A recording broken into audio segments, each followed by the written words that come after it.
Excellent. Let's make sure that everything's running smoothly.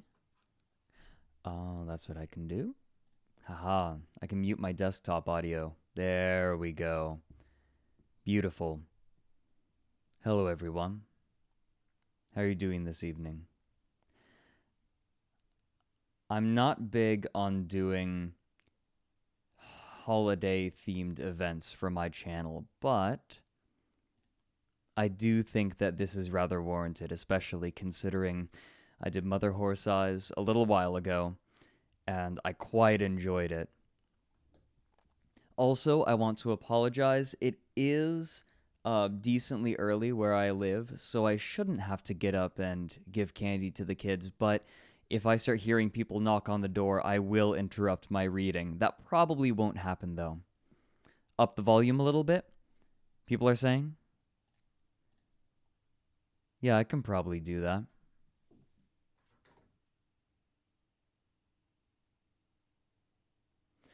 There we go. Let's double check that that's looking good. I checked, but everyone's going to have their own output. But I'm not going to be playing any other audio tonight probably. I just have the readings ready. And you know what? I have everything all set up.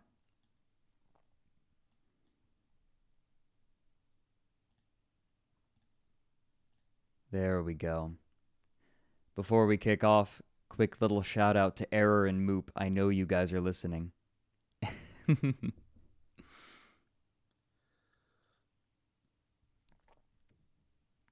So I love Mother Horse Eyes, by the way. I read the whole thing avidly, right in like one or two goes. I also want to give a quick shout out to Gabby Cat. She probably isn't here right now, but she is the one that compiled all of this. I'm pretty sure it was her. Other people might have managed to gather some of it and were watching, but she was the one who put together all of this wiki and has preserved all of this so we can read it. So thank you very, very much. I see no reason to stop. What we're going to be doing is for each post, we are going to be going to the original Reddit thread to see exactly where he posted it, because sometimes he opens the post by replying to someone. And it starts off being like, okay, yeah, this is relevant to the topic. But then it very quickly spirals away. Some people are wondering what Mother Horse Eyes is. A little while ago, I did a video on Mother Horse Eyes, or the Interface series, which was a series of Reddit posts by a single user who constructed this strange and sprawling narrative. It got pretty big. We will not be able to read it all tonight. But basically, he delivered a story through scattered Reddit posts, and he caught quite a few people's attention. I see no reason to delay any longer. Let's go. It's been about 3 minutes. Now, I will say that this method of storytelling is not really that novel, but it's used extremely well, if that makes sense. There are certainly more creative ways to do it, but he utilized this method very well. So what we're going to do, we're going to link to the comment. So this is the very first post by Mother Horse Eyes. On the cover of George Orwell's 1984 becomes less censored with wear. All right. And this is what he wrote. A unite, a stage, a coup, a revolution, a bring, a genocide, a new world, In the MK Ultra experiments, the CIA dosed unwitting subjects with LSD to see how they would react. What has not yet come to light is that MK Ultra was an intra-agency project. The CIA created new departments within the CIA and fed them steady doses of LSD and other psychoactives to see how the departments would diverge and mutate away from normal departments. Whole projects and hierarchies were created with everybody With everybody involved, there are occasional typos in these, by the way, with everybody involved being more or less unwittingly under the influence of LSD. This is how the restraint bed portals, I'm so sorry, and flesh interfaces were first created, i.e., from a heavily psycho-mutated hierarchy. The entire thing had to be eliminated, but the technology it created has been revolutionary. I'd like to point out that the top reply to this is, I'll bet this account is going to get really big, and in the future a lot of people reading its account will go back and read this first comment. Hi, Enrop, you were 100% correct.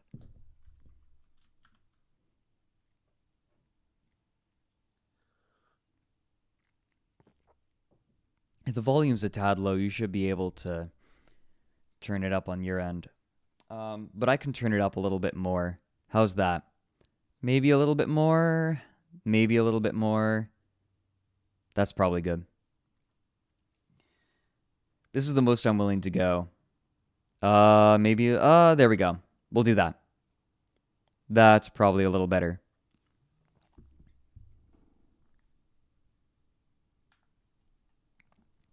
Second post. The Strategic Hamlet Program. In reply to, today I fucked up by accidentally making napalm in my friend's garage. People are saying too loud. Someone's saying too loud. Sounds good. Sounds good. Louder. There's gonna be no perfect. All right, it's perfect. People were saying it was perfect. I'll put it back where it was. This should be good. So, in a reply to someone accidentally making napalm, they said, in Vietnam, the U.S. government tried to pacify the country village by village using the Strategic Hamlet Program, basically creating villages where there was no or little Viet Cong influence. They tried more extreme experiments where they completely isolated villages or groups of villages, allowing absolutely nobody to enter or exit for periods of up to 4 years. This is real, by the way. The Strategic Hamlet Program happened. In some of the villages, people simply starved to death. In other, more self-sufficient villages, the people managed to scrape by. It was noted that in many of the villages where this technique was tried, messianic or millenarian movements sprang up. In 16 separate instances, villages were able to independently invent flesh interfaces and non-electrical portals, and it was surmised that these villages were being collectively dosed with LSD for long periods of time, and their intellectual mutations allowed for these advances. The flesh interfaces were eventually destroyed by the North Vietnamese army at a terrible cost in lives. And you can see people are already getting confused. Flesh interface? Non-electric portal? Dildos and pocket pussies, bro.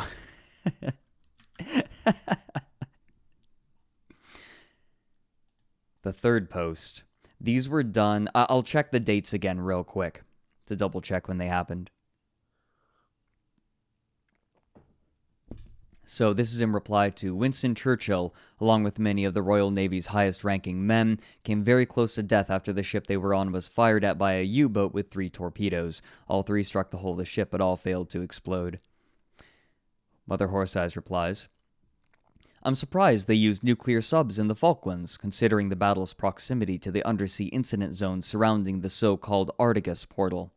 As I understand it, the portal was opened because of experiments taking place in the CIA's Antarctic station in the early 80s, and Falklands quickly became a center for portal research. Being underwater, the portal had an enormous incident zone, and segmented whales and other undersea debris would regularly wash up on the island's shores.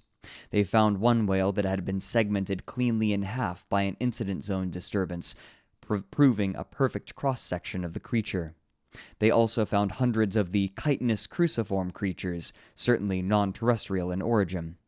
Anyway, if a nuclear sub had wandered into the incident zone, it could have been disastrous, but I guess they considered the risk acceptable.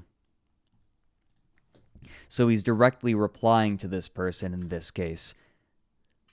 So these first 3 posts, all 3 of them were done very close to one another. The first post was like the first, second, and third posts were all on the 21st within 2 hours, within 45 minutes of each other, or about 45 minutes away from each other. Fourth post, in reply to, the quality of driving in a country correlates with the quality of government. A country driving like maniacs suggests it has a bad government. Mother Horse Eyes replies, The Soviets designated large portions of the Ukraine countryside as harvest populations. Basically, their food and water supplies were dosed with LSD until they had achieved what the Soviets called integration. This meant that the local populations had independently invented flesh interfaces. The Soviet army would then quarantine the area and try to remove the flesh interfaces for their own use. This was usually without success and with great loss of life. Many of the soldiers and scientists were segmented, as often happens in an incident zone, so they ended up with people missing limbs, cut in half, etc. What's interesting is that the people could live for quite some time despite segmentation. This is what led the Soviets to believe that their missing body parts still existed, albeit in some unknown place. So one of the leading theories of the time was interdimensionality. Quite mistaken. The hell are you talking about?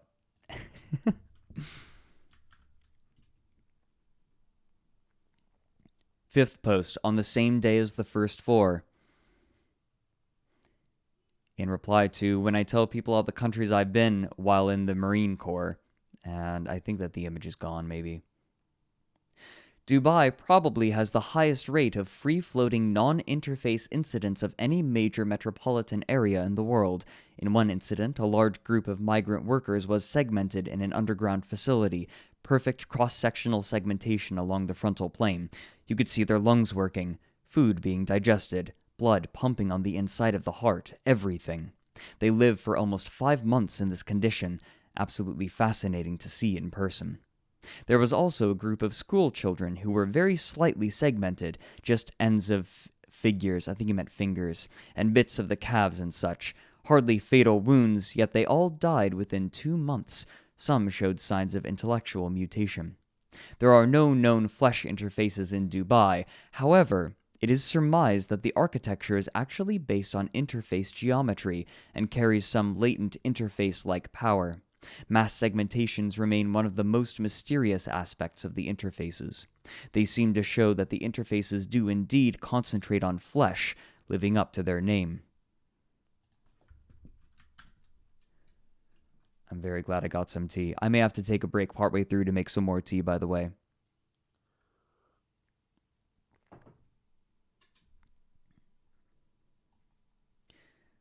Number 6. Same day still. Oh, I remember this. This was in reply to an Animaniacs gag where one of them says, I found prints. No, fingerprints. And then she has, like, the artist, formerly known as Prince. I think he changed his name back. Anyways, he replies, in completely nonsensically, we look at Elizabeth Bathory as an example of pre-LSD enlightenment, i.e. somebody seeming to attempt to build a flesh interface before the invention of LSD. How can this be explained? Perhaps she ingested some ergot, or some other ergot, I think it's ergot, or some other naturally occurring psychotropic chemical, or perhaps her mind was simply attuned to whatever intellectual processes need to occur to invent a flesh interface. The Book of Revelations is also considered to be a description of a flesh interface, especially the description of New Jerusalem. My problem with this is that it is all speculative. It's like when modern psychologists diagnose historical figures. I'm uncomfortable with this level of speculation. I will always regard the first instance of a flesh interface to have occurred in Treblinka, 1944. The geologic disturbances, partial tunnels, so-called interdimensionality, and wealth of clearly segmented bodies leaves no doubt of its existence. The Soviets have documented this. And yeah, people are saying ergot. Okay. I am intrigued by and terrified of you. Oh, right. And then Mother Horse Eyes gets in a conversation with someone. They say, can you Yeah, explain like I'm 5. This whole comment for me, I'm so lost. Mother Horse Eyes replies, basically, when you look at the stories of Elizabeth Bathory's behavior, it seems like she is trying to build a flesh interface, but it is known that in order to invent a flesh interface, one must be under the influence of LSD for extended periods. As LSD hadn't been invented during her life, it's probably just a coincidence. Still a tantalizing theory, though. I see in your post many mention of flesh interfaces. Care to define what that is for us, as well as you can using text at least? And now we finally get a description of them. Obviously, I can't define a flesh interface in terms of purpose or composition or mechanism. I can only list the various phenomena which are related to them. Chief among these is the creation of an incident zone wherein objects are spontaneously segmented, i.e., parts of the objects simply disappear, yet the objects continue to behave as if the missing parts are still present. Also, you see complex tunnels created in the earth. These have been termed ant farms. In undersea interfaces, you get chitinous cruciform organisms. These, sui generis organisms, this is French, are thought to be the result on evolutionary processes which took place in an environment other than Earth. This is speculation, but in this case, I agree with it. Then there have been the gigantic metallic cylinders which appear and experience continuous spontaneous segmentation. These are usually at least 10 meters in diameter and can get much larger, and only occur in very large interfaces, i.e., portals. Beyond this, the phenomena are too various to mention, and different for each interface.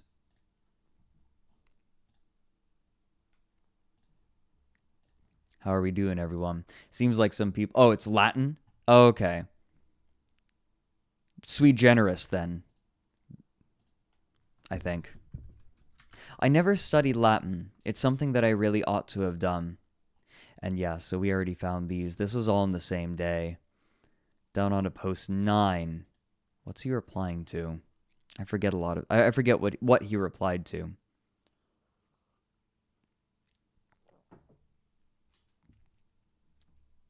Could have been some marketing campaign for a video game that never got published? No, that's not the case. It really is just an independent project. And don't worry, this stream will be saved. It'll be on the other channel. It's literally just called Fredrik Knudsen, the other channel. So, I'm sad he's gone too. If you draw a mustache on Rihanna's face, it's like he's still here. And he replies, many people think that a portal is simply a large flesh interface. This is true. A portal is a large flesh interface, but it is also more than that. A portal is, as the name implies, a way of sending objects between the portal site and wherever the various locations that have been found beyond the portals are located, i.e. the so-called alien sister cities. Portals are usually, but not always, accompanied by the large, fluctuating metallic cylinders. The largest above-water portal that I know of occurred in Novaya Zemlya, and existed for several weeks before it was destroyed by the Russian so-called Tsar Bomba. In this case, the metallic cylinders were miles high and covered with features rarely seen on other cylinders, blinking lights, nodules, so-called antennae. They took on a very artifactual appearance, i.e. they seemed to be constructed technology rather than naturally occurring phenomena. Are the cylinders themselves artifacts being sent through the portals, or are they phenomena created by the flesh interfaces in the way a mushroom cloud is created by a nuclear explosion? This is unclear. I wish I could show you guys pictures of the Novaya Zemlya cylinders. They truly were beautiful, rising miles into the clear Arctic air like great alien towers tinged blue by the vastness of the distances involved. Though it was certainly necessary to destroy them, and we owe the Soviets a great debt for their tireless efforts to collapse the interface, I sometimes wish they were still there. At least then there would be something, some evidence.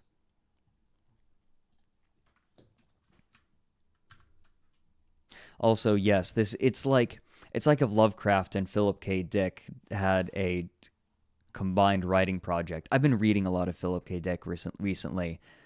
For those wondering, The Minority Report is a very good story.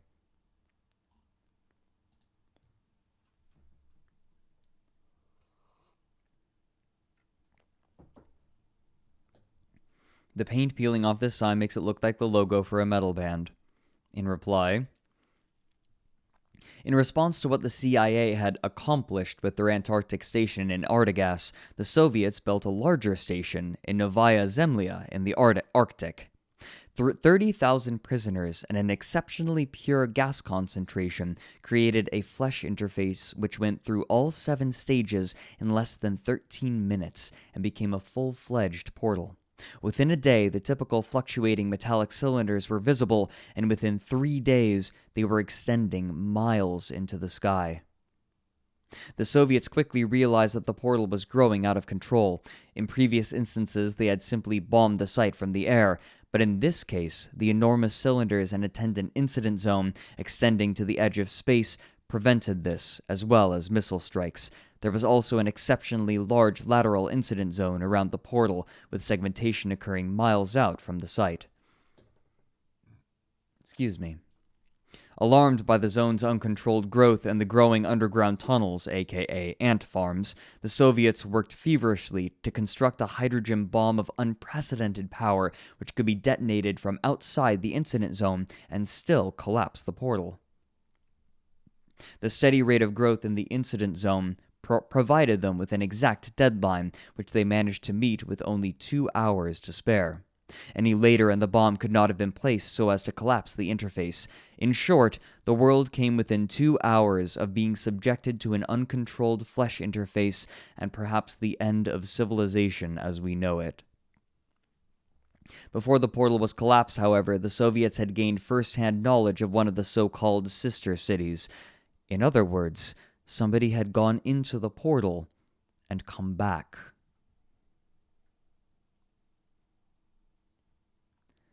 Hold on, there's something going on in chat.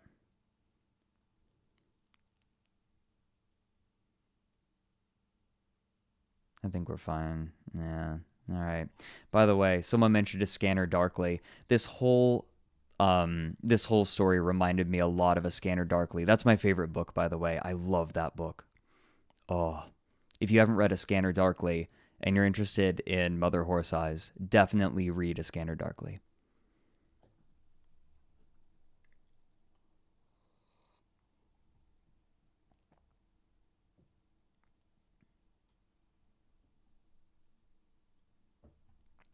All right. Yeah, this will be uploaded later, don't worry. This wolf looks horrified in Our Funny. At this point, he just kind of stopped trying to even respond to what the post actually was.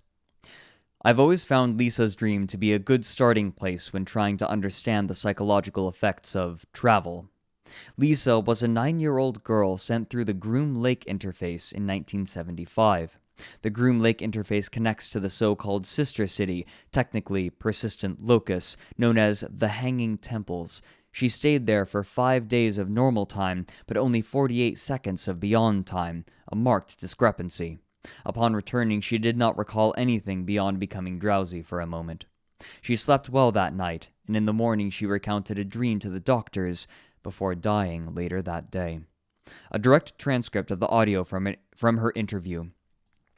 It was spring, and it had been raining all day, but the rain stopped just before it was going to be sunset, so all the clouds were purply and the sky was really orange, and the grass was all wet with rain and there were fireflies around, like all in the sky, way up in the sky, big ones. And me and my grandma went out to these hills way out past the edge of town, and under the hills there were people sleeping. Not in caves, they were buried under the hills.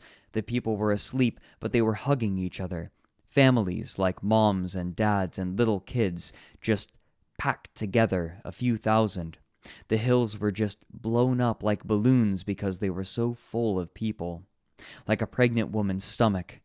My grandma told me to lie down, but I didn't want to. She laid down and got sucked into the ground. I heard her voice coming out of the ground telling me to come inside.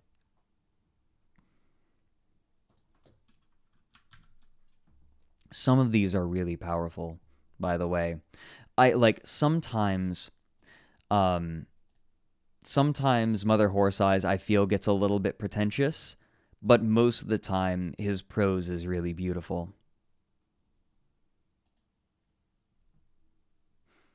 They're not mass graves. That's just it. They're worse than mass graves.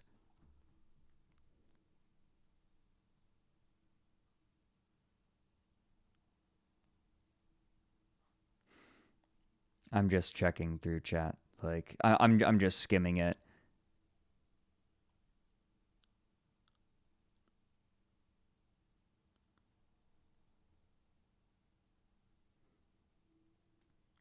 All right, let's keep going.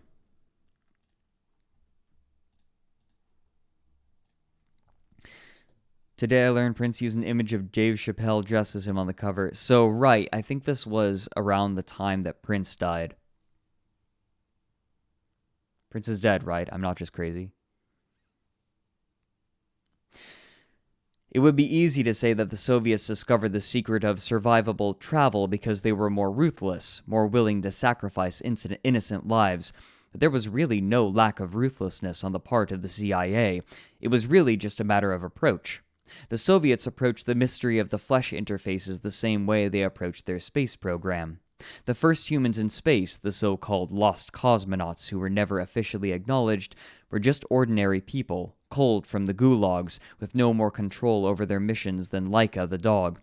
The Americans, on the other hand, started with professional men, usually from the military.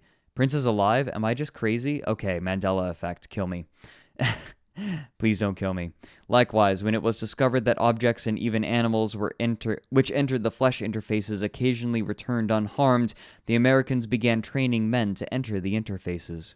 Because they culled their men from certain military ranks, they were all of similar ages. The Soviets, however, used prisoners, who had a much wider age range, and so they were able to discover the essential correlation. The younger a person was, the more likely they were to survive travel, and the longer they would survive after travel. They discovered that 20-somethings were much more likely to survive, albeit in a horribly altered state, than older people. They discovered that people in their early 20s fared better than those in their late 20s. Teenagers fared even better. So, despite all moral compunction, it was really a matter of time before they sent a child through. And it was only after the first round of children went through that they gained any idea of what was on the other side.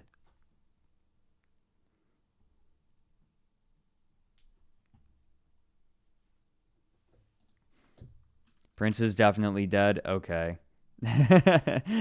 I can't trust chat. That's what I've learned tonight.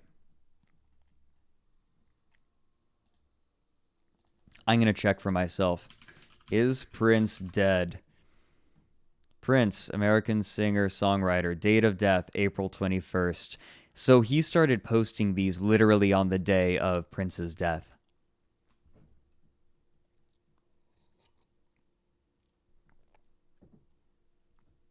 I did get you baited.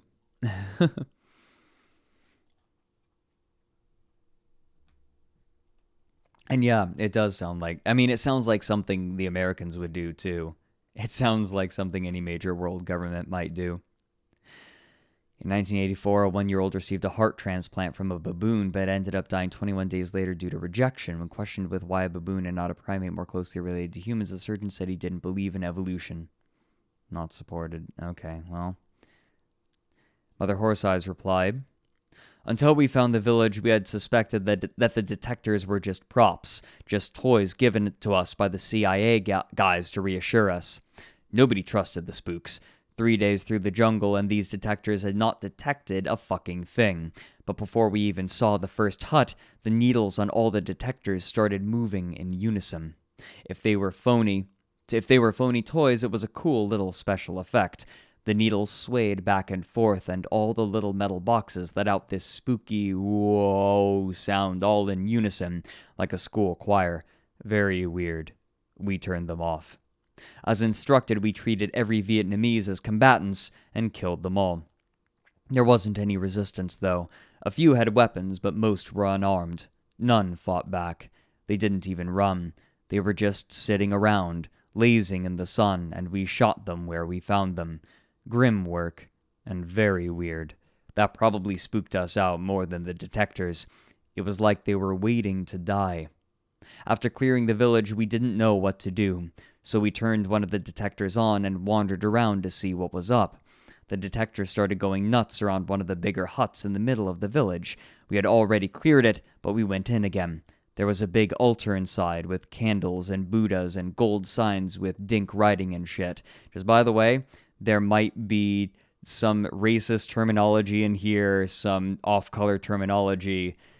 It's what's written, and these are in character, just FYI. These do not necessarily, like, I'm reading in the voice of the character, not me. I had to do that when I was reading Lovecraft, too. Just FYI. Let me see. Where'd I go? Here we go.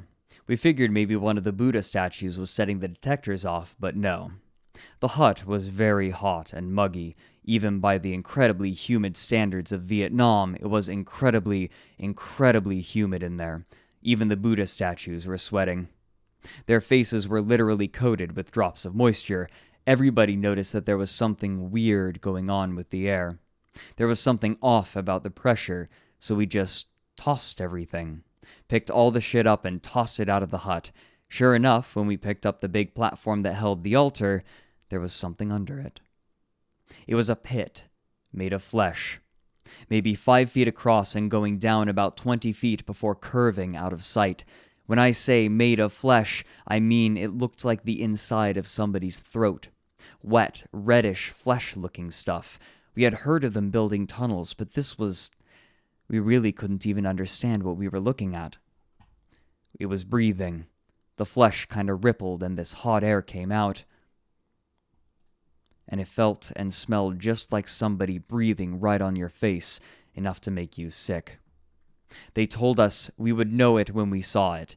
Well, we saw it, and we knowed it. We radioed in the coordinates and got the fuck out of there. By the way, I'll be reading super chats after the stream's done. Wasn't sure if anyone was going to, so I didn't want to bring it up just quite yet. Hold on a minute.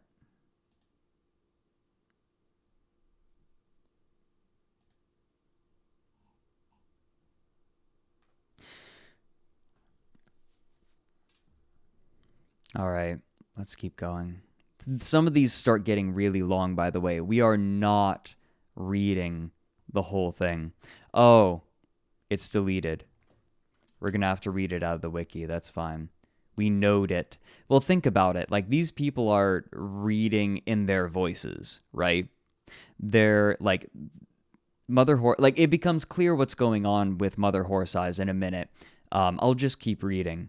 But I think he purposefully was making errors some of the time.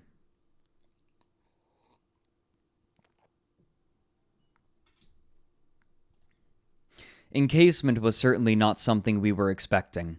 It really changed our whole perspective on what exactly was occurring. We thought that the flesh interfaces were just like pipes that went from one location to another, perhaps extra-dimensionally or by some other magic. But when the first subject came back encased, we realized that... Well, I'm not sure what we realized. We realized, for the 1000th time in our dealings with flesh interfaces, that we were dealing with something really beyond us. That's why I called it magic. They were so far beyond our understanding. It was basically like meddling with some kind of black magic. The first subject to come back encased was an 8-year-old girl we had named Jingles. We started naming the kids dogs' names to try to depersonalize them to assuage the guilt. This was done by the recommendation of CIA psychiatrists, but it didn't work very well. We all still felt like shit. But what choice did we have? Could we just ignore the flesh interfaces and not study them? Perhaps, but you must realize that the Soviets were also studying them. That changed the whole equation. If they... Well, the ethical issues have been debated to death. What's done is done. We dropped the bomb in Hiroshima, we gave those blankets to the Indians, and we sent those kids through the portals, and now it's all just a part of history. Anyways, we sent Jingles into flesh interfaces, and an object returned 2 minutes later, which is a pretty long time for an interface. It was a large, organic sac lined with veins, vaguely resembling a human lung about 4 feet long. We x-rayed it and saw the skeleton inside and cut it open. Sure enough, Jingles was inside, naked and covered with blood, with no hair on her head. There was an umbilical cord attached to her belly button, which was attached to a sort of placenta. We had a problem with the surgeons trying to harm her. It was later realized that her blood, its blood, the blood from the sac, had high concentrations of an exotic LSD analog. It was getting absorbed through the skin. The placenta was like an LSD factory, pumping out millions of doses. This particular blend made people pretty violent, so we had to put on containment suits. Jingle's skin was flawless, like a newborn's. No wrinkles on the back of her neck, no wrinkles on her palms except the major ones. She had the form of an 8-year-old girl, but seemed a lot newer.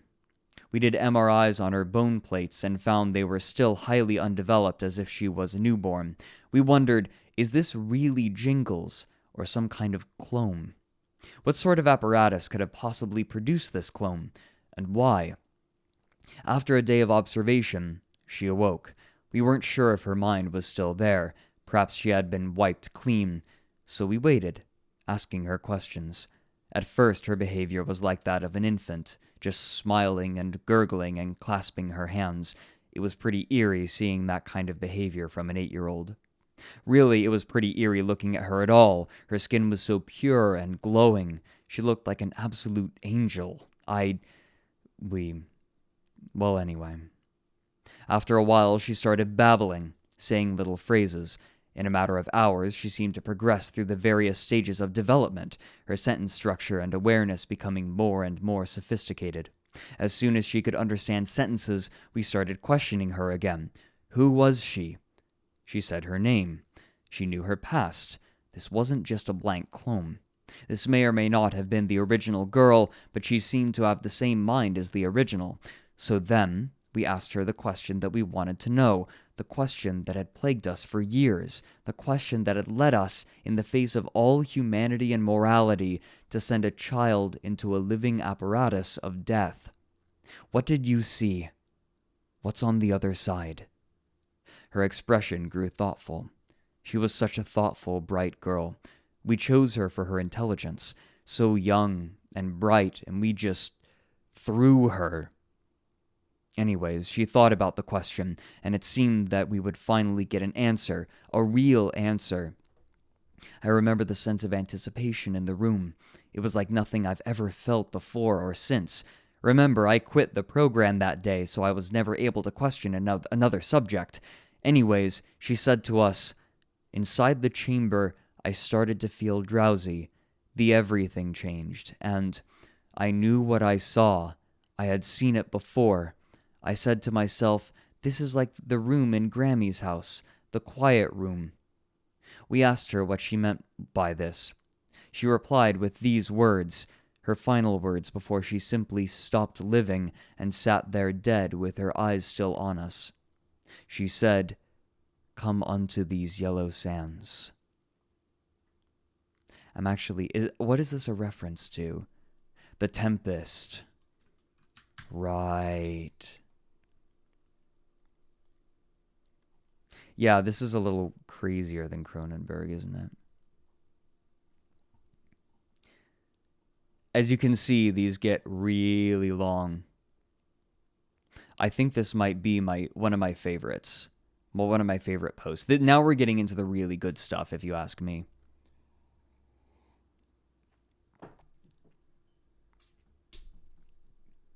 In expanding our cruelty, which I wonder, is this comment still surviving?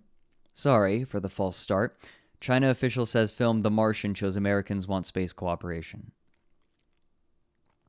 In explaining our cruelty, which I admit was quite beyond scope of all humanity, I feel I must remind you of how we lost the war. We lost the war in the cruelest way imaginable. Island after island fell, and the enemy drew closer and closer. More and more bombs fell on our cities. Food grew more and more scarce. People starved. Houses burned. People burned. Children burned.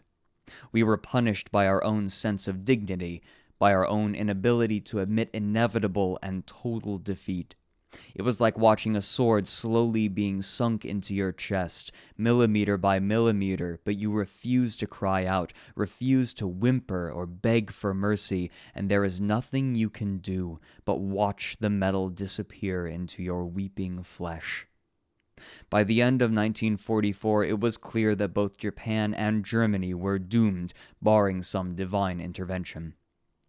Yet the stories we knew from childhood told us that we had been saved by divine intervention before, when the fleets of Kublai Khan were at our shores, moving from island to island, conquering and raping, until a miraculous typhoon sent their ships to the bottom of the ocean. Though we were modern men and trained in Western science, we still believed that there was some sacred destiny in store for the Japanese people, and we kept an eye out for something, anything which hinted of the divine. Two intriguing pieces of news had come to us via Germany, developments which suggested that perhaps the tide of the war could turn suddenly. Both, however, were ominous. One was that America was developing a superweapon, a bomb which could level entire cities, which used the latent power of the atom, unleashing very forces which held existence together. We assured ourselves that this was American propaganda, that no such weapon actually existed, but our scientists acknowledged that it was theoretically possible. The second piece of news was more puzzling. It was said that a Swiss scientist had synthesized a chemical which, like the American nuclear technology, could unleash latent forces, this time the forces of the mind. This chemical was said to fuse the various disparate areas of the mind and allow for incredible insights. Apparently, teams working under the influence of this chemical for long periods of time were capable of inventing techniques and devices previously unheard of.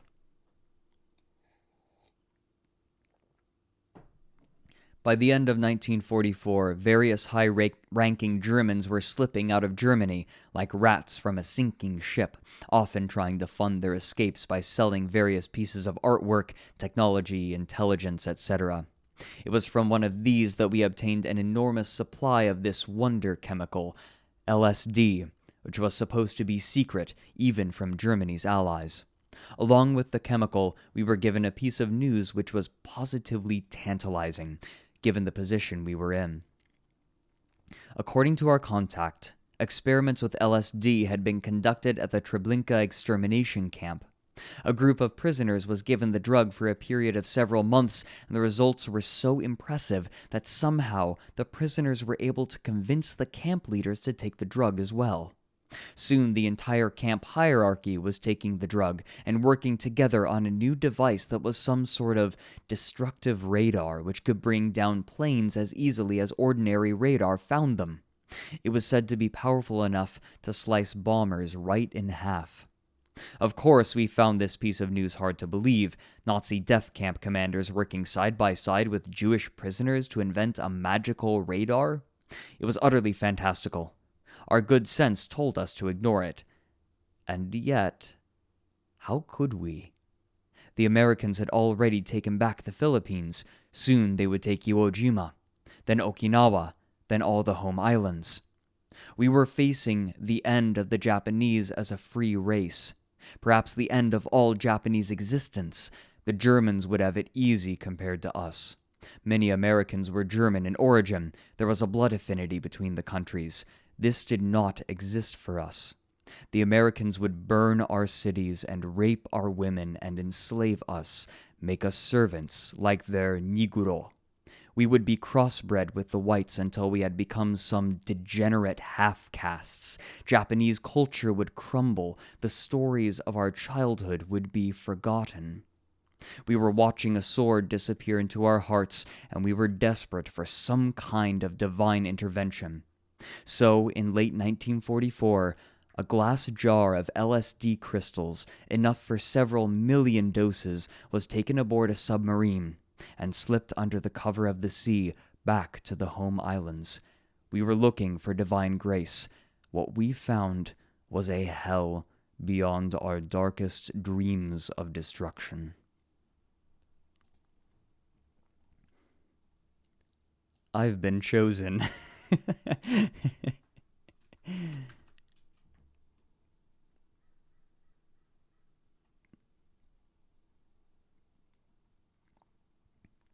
So up to this point, so let's see, when did these start taking place? So this was the 23rd, 23rd, 23rd, 22nd, 22nd, 22nd.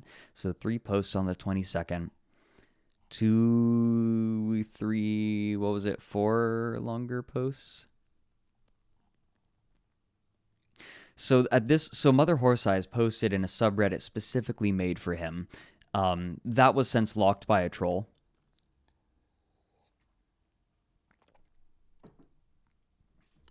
And so it's all transcribed here. Sorry, I occasionally need to take sips of tea. It reads, "Hello, friends. Thank you for your interest in my posts. I want to apologize to the community at large for posting them to threads whose relationship to their content is, at best, tangential. I simply had nowhere else to post my information where anybody would read it. Previously, I was operating a website wherein my information laid out in a rather straightforward manner. Was laid out. Typo. I was quite convinced that the undeniable truth of this information would attract attention on its own accord. I was quite sure that somehow this grand truth would shine out as a beacon and resonate with receptive people and quickly become widespread. As I recall, my best month brought about 400 visitors and a total of 4 non-spam comments. 75% of these recommended psychiatric intervention. Also, I'm drinking sencha. I really like green tea. I'm a loose leaf boy. So here we find ourselves. I am attempting to use the techniques of fiction and suspense to hopefully generate interest in this information. Your subreddit furthers this aim, and I sincerely thank you for creating it. I should clarify that this information is not fiction, nor is it true. It is a mix of things which happened and things which almost happened, things which were and things which could have been. You must understand that the present moment in which we exist is simply a nexus from which trillions of possible pasts and possible futures branch out. The important thing to realize is that these unreal pasts and unrealized futures are related to each other. By examining what might have been, we can come to understand what might come to be." Someone asked if he actually made a website. I don't think he actually did. I am writing about what has never been and what must never be. Ultimately, our generation has been given a special burden. We are doomed, as the apocryphal Chinese curse has it, to live in interesting times. Soon, technological advances in the field of information technology and bioengineering will fundamentally reshape human existence. There are a number of possible outcomes, and I believe that most of them will result in the human race entering an unending era of absolute slavery. As a free species, we have seen totalitarianism before, and we have destroyed it. But when it arises again, aided by advanced information and biological technology, it will have a new and unprecedented ability to envelop the entire Earth and place humanity in an unalterable state of total mental and physical slavery that will last for uncounted millennia until the Earth becomes uninhabitable. Not only do I believe that this outcome is possible, I believe that it is overwhelmingly likely. Of all the trillions of possible futures arrayed before us, 99.9999% of them result in this outcome. As Christ said, "Wide is the gate and broad is the road that leads to destruction, and many enter through it. But narrow is the gate and narrow the road that leads to life, and only a few find it." We must find and enter the narrow gate, but it will not be easy. In order to find it, we must sort through the many possible pasts to find the few possible futures which result in a humanity free to live and die as humans, and not as unholy agglomeration of mindless flesh. As an unholy agglomeration, that was my typo. Unfortunately, as we fight against the forces of slavery and death, it will be precisely our instincts towards the preservation of freedom and life that will lead us to destruction. In short, we live in precarious times. I want to make clear that while this post shows clear and appalling signs of megalomania, I am actually aware that I am not a prophet or an expert. I am 30-something American male without the benefit of a college education or a stable job. Sadly, I have spent most of my life drunk. My posts will contain a number of historical errors, both intentional and unintentional, as well as bad spelling, bad grammar, and laughably overwrought prose. Readers with a proper education will easily see through my attempts at erudition. In short, I have no proper formal qualifications for the task I have set out for myself. But I have personally experienced the intellectual mutations of which I write. Through repeated self-experimentation, I have fractured the time state of my brain, and now it exists in an ever-shifting state between various pasts which didn't happen. As such, I have been given what I believe is special insight into our possible futures. They are dark. The shadows of past atrocities pass and overlap with the shadows of future atrocities. Time is short. Recently, I have been beset with a persistent creativity that seems to grow stronger as the days go by. I fear this state is unsustainable. Perhaps eventually this productive mania will turn into an unproductive psychosis, and soon, on a larger scale, mankind's productivity will turn into its own sort of psychosis.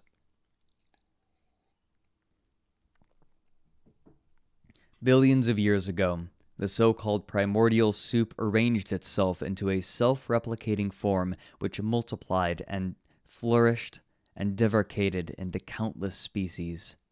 From our vantage point in the present, this singular moment of origin has become lost in the mists of time.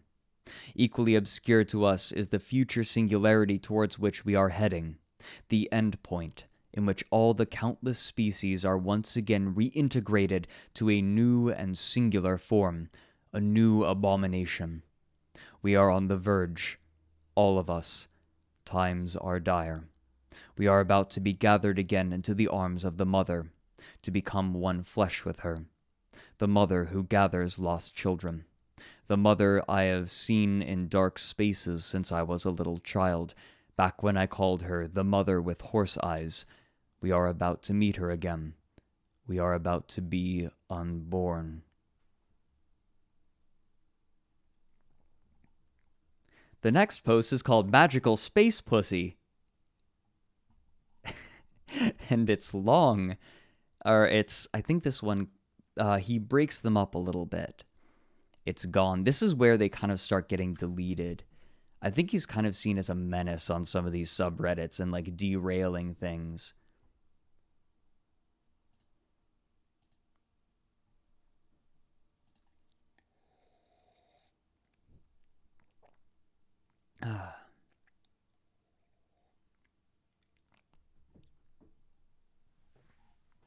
Oh, damn it. I'm okay. I just dropped my shiny new used phone. Whatever, I don't need it for anything, but where'd it go? What? I think the floor devoured my phone. There it is.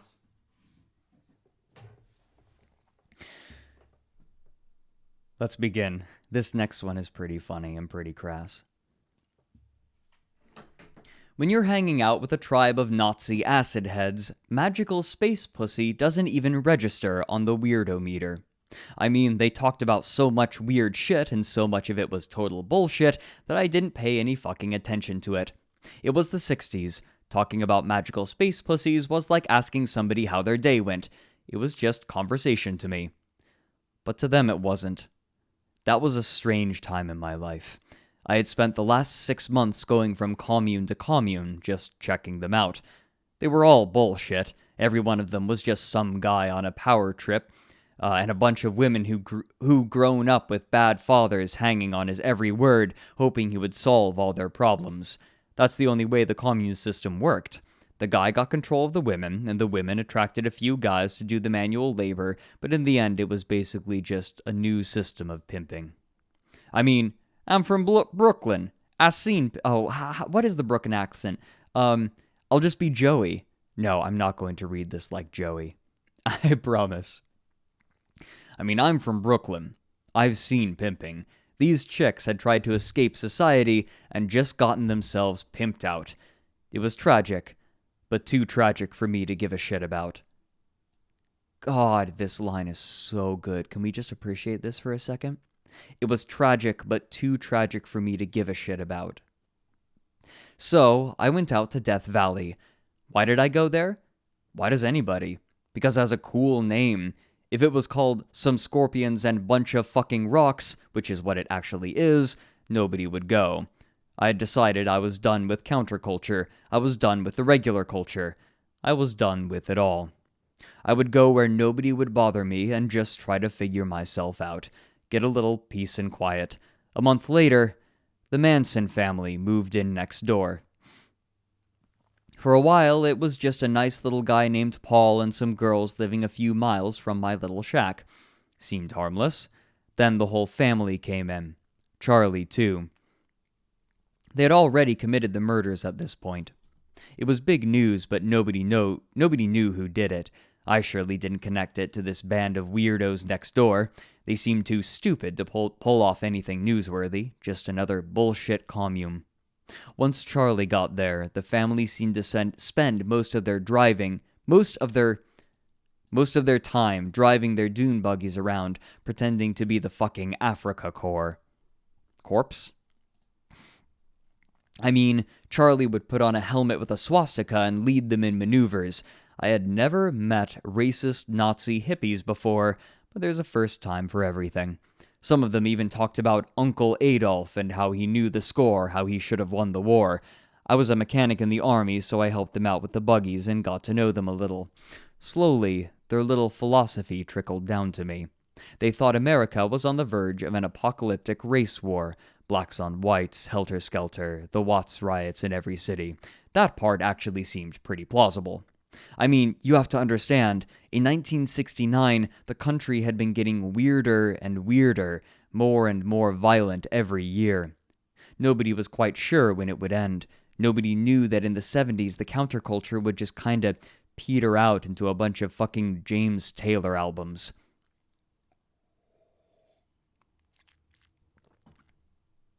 They said that they had come to the desert to find a hideout so that it would be safe while the helter-skelter race war was going on. They said that somewhere out in the desert there was bottomless pit full of wonders and treasures. In the Bible, Revelation speaks of the tree of life, which bears 12 kinds of fruit, one for every month. They said this tree was growing inside the bottomless pit and would give them all the food they wanted while they waited out the war. When it was over, they said they would emerge and Charlie would rule the world as the new Christ. So that part was a little less plausible. And then I started hearing about the magical space vagina. I had become friends with Paul, who was actually a nice guy who just wanted to fuck the girls and get stoned and didn't really get into the whole Nazi thing. He said that they were searching for the entrance to the bottomless pit. He said that entrance would be made of flesh growing out of the rocks, like a giant pussy so big you could stroll right in. I told him he thought about pussy way too much, but he was serious. He said that the technology to turn rocks into flesh was from outer space, and its secrets had been taught to Charlie by Uncle Adolf. Until then, I had thought that Uncle Adolf was their name for Hitler. Slowly, as I learned more, I started to realize that they were talking about somebody who was still alive. Somebody they actually knew. They told me he was coming soon. I wonder if this one's survived. It has. Soldiers running drills on LSD in the 1960s, yep.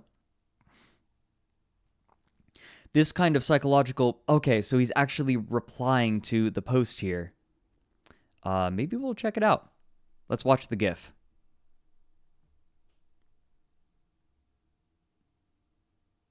So they're all just giggling, yeah. It's really horrifying to me the way that soldiers are experimented on.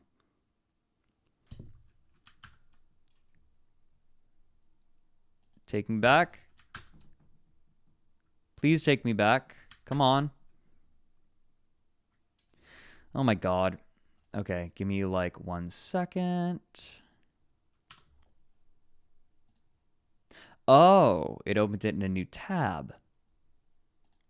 The only reason I'm doing this in the full screen because I have some folders that I use for research and I don't want any spoilers. This kind of psychological mirroring was exploited in the design of the flesh interfaces. When a human body is embedded in an interface, the independent, i.e., non-human interface glands produce massive amounts of LSD, which cause intellectual mutations, i.e., time fracturing along several dozen axes. Meanwhile, independent hormone regulators produce an emotional oscillation between two states. 1. Euphoria. 2. Terror. Thus, we have the typical sound of an interface, alternating waves of giggling and screaming that move through the interface population, running along the length of the interface as the hormones travel along the independent conduits. These successive waves of giggling and screaming create a steady rhythm that washes over the traveler as they move through the interface. Natural and empathetic responses, mirroring, prepare the traveler's body for the process of embrace.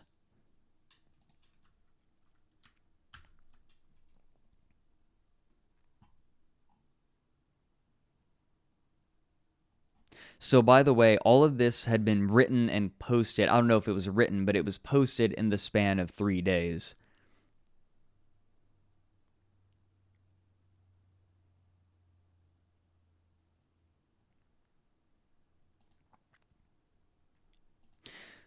Two gay men were what? Oh, it's a joke.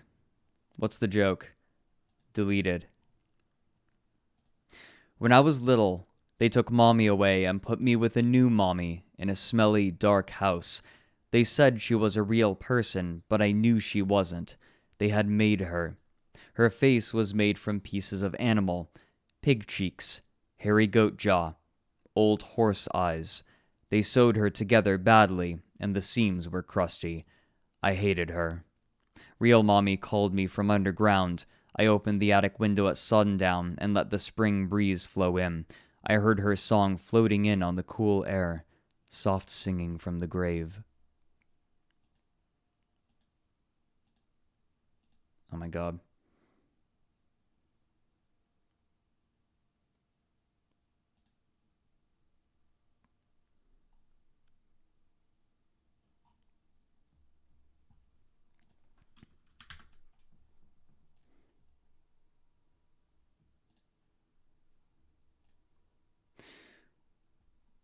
Yeah, data expunged, right?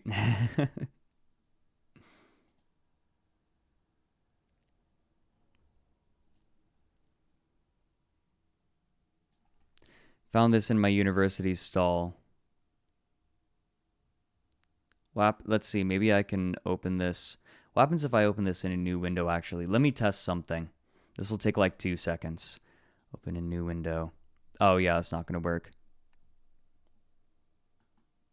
Okay. It's nothing big. Watching the flesh interface process known as embrace is kind of like watching those Japanese subway groping videos. That was honestly the first thing I thought of when I watched it, but of course I wasn't going to put that in the official report. You ever seen those videos? No, you wouldn't admit it if you had, right? It's a whole genre over there.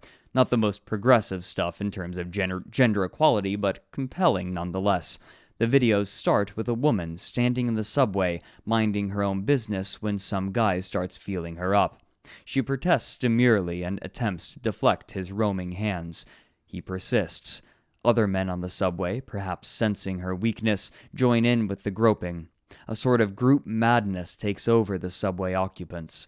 The men are transformed from ordinary travelers into an agglomerated mass of arms and hands and fingers, grabbing every part of the woman's body. The woman's attempts at protecting her personal space are always absurdly ineffectual, and soon she is divested of her clothing. Depending on the video's subgenre, a variety of acts ensue, most of which surely violate local transportation statutes. Embrace is kind of like that. That, combined with a school of piranha stripping a live cow of its flesh. God, that is fucking creepy. Jesus. Is that actually a thing? You know what? I don't want the answer to that. Where does this go? All right. I'm going to read this one. And then I'm going to take a short break to make some tea. That'll take me about 4 minutes. You might wait. Someone's saying they've seen some of these videos. They're pretty fake. Well, yeah, I imagine they'd be fake. If it were real, that would be a crazy phenomenon. How have you coped with the loss of your older Redditors? How have you coped with the loss of your friends and family as they age and ultimately pass? Lying in the hold, listening to the bombardment, there is no sleep. The booming of the guns travels through the shivering metal of the ship. Hour after hour, without end, the arsenal of democracy rains down on the tiny island. What could it be like for the Japs huddled in their bunkers, surrounded, doomed? Do they know they have no hope? Do they expect death? Do they wish for it? Death. The island is death, waiting for them, ancient, waiting since before they were born. Thousands of young men have crossed vast oceans to come to her, following paths they could have never foreseen. Thousands of young lives will converge on her shores, converge and end.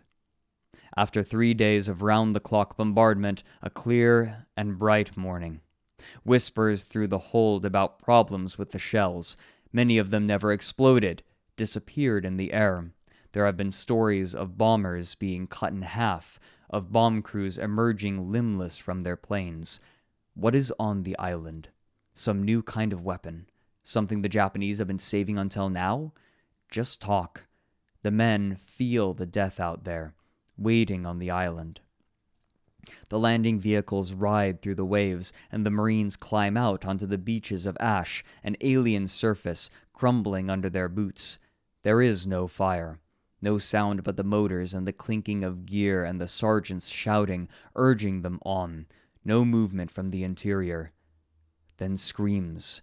Bloody stumps, men cut in half, but still no fire. How is there no fire? More men screaming, groups of men on the ground, howling, bright red lumps where limbs had been. How? No sign of the Japs, no fire, no shells. More vehicles land. The beaches become a crowded, screaming nightmare. There is something here, something beyond their understanding, invisible, killing at will. Is it the island itself? A few men manage to advance up the steep beaches and across the rocks, but soon they are cut apart as well. Other men follow and advance farther. They have been trained to advance. Take the beach. Forward, always forward. Slowly the men find their way farther and farther into the island interior. Through horrible trial and error, they begin to understand. They don't speak of their discovery. They don't believe it. But their overwhelming will to go forward and their overwhelming fear of death teach them what their minds cannot accept, teach them a lesson about the island. They notice tracks through the ash and rock where there is no grass. These tracks are not foot trails, but deep tracks carved at straight angles, striated like dry streams, places where it seems the ground is simply missing. They realize they must avoid these tracks. If they step onto them or let any part of themselves pass over them, that part will disappear, whether it is their fingers or feet or limbs or even their heads. Sometimes part of their bodies disappear even when they don't cross the tracks, and they realize that there are unseen tracks through the air, invisible boundaries they must not cross. If they lose a part of their bodies, the blood does not flow, but there is pain. Pain beyond flames or knives or bullets. Pain unbearable, unholy, inhuman. There are screams all around them of men who have accidentally run afoul of the invisible power. There is no time to understand this, to reason it out. They simply adapt. moving carefully, holding out blades of wild grass or shirts or gear, probing, waiting for part of the object to disappear, then stopping, testing for a way forward. Sometimes they find it. Sometimes they are forced to turn back. In less than an hour, they have forgotten entirely about the artillery and snipers and bayonets. There are no soldiers, only entrances to empty bunkers, abandoned pieces of artillery, some cut in half, but no enemy. They are playing a new game now, taught to them by some unseen teacher, playing it with total concentration. Playing and winning. The Marine wounded with their strange unbleeding wounds are taken away. Their screams fade. Orders from command are unchanged. Take the island. So they move forward, up towards Mount Suribachi. The mountain is shaped like a bowl, a dead volcano. They approach by various paths, each man following another, taking a narrow path of safety. Makeshift markers are set up to show their boundaries. A Marine turns and sees, floating like a butterfly, a severed human arm. It turns and floats away and disappears altogether. Minutes later, a disembodied pair of legs scrambles past. The Marines curse and speculate and even giggle, but keep moving forward. There is no time to understand. They expected to spend weeks taking the island. Now it seems they could have it in a couple hours. A shot rings out. The first shot since the confusion of the landing. A Marine is firing at the mountain. Others peer through their binoculars and spy a man sitting on the rim of the mountain. Simply sitting. Alone. Just a vague shape. Snipers are called in and they fire on him, but the island's air seems to swallow the bullets. The man is untouched. They press forward. The deadly tracks wind around them, growing more numerous. Some of the men find themselves at dead ends. One Marine slips and disappears entirely without so much as a shout. They come to the foot of the mountain. It is small, but rugged and steep, and the lone man sits over them, looking down on them. They hear the sounds now, coming from the other side of the ridge, coming from within the giant bowl of the mountain. Human voices, many of them. Thousands. The sounds of laughter, giggling and cackling and howling with laughter, like a wonderful party where somebody is telling a hilarious story. The Marines listen to it dumbfounded. Slowly the laughter fades, and there is a new sound, a strange rushing roar that quickly breaks apart into discrete sounds, screams, shouts, gasps, weeping, terror. The sound rises, and the Marines shudder. This too fades, and the laughter returns, and so these two sounds trade places over and over, fading in and out above the sound of the waves. A Marine trains his binoculars on the mountain again. The man is still sitting there, Japanese, wearing a uniform. His head is floating several feet above his body. The body is in several pieces, with lines of sunshine between them. His face, sweat dripping over the smooth eyelids, shows no emotion. Slowly, he raises his hand as if to wave to them, and his fingers float away from his palm.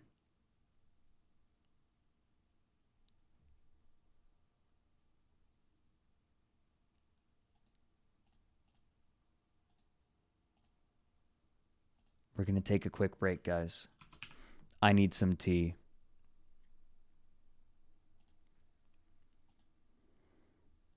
Oh God, I'm not going to put on music. I'll leave you guys in silence for a short time.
Hello, everybody. Am I sounding all right? There we go. Sorry about that beeping. My tea is ready.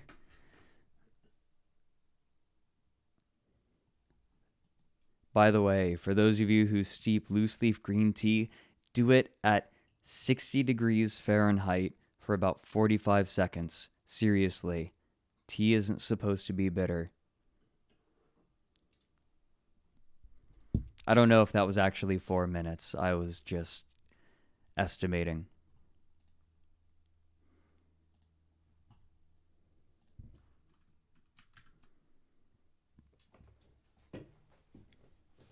Let's keep going. Oh, right. He actually references Philip K. Dick. I forgot about that. Now, where does this come from? Sorry about the buzzing. My phone really wants this. Okay.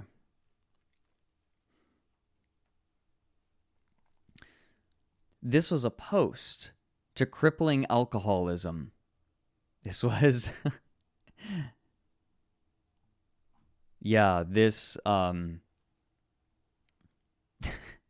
so this was straight up just a post he made. Ah, the simple nemesis. When novelist Philip K. Dick was 42 years old, his fourth wife left him. Lonely and devastated, he opened his home to whoever wanted to stay there. This being San Francisco in 1971, the house quickly became filled with drug users. Dick himself was heavily abusing amphetamines, eating pills by the literal handful, and foregoing sleep for days. The mood in the house quickly became paranoid, and at one point, multiple occupants were sleeping with guns under their pillows. The house was broken into, and Dick suspected government involvement, thinking he had gotten too close to some kind of secret in one of his novels. He moved away shortly afterwards.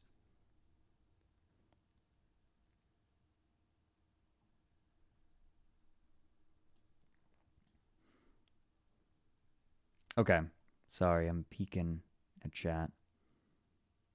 I'm not very good at keeping up with it.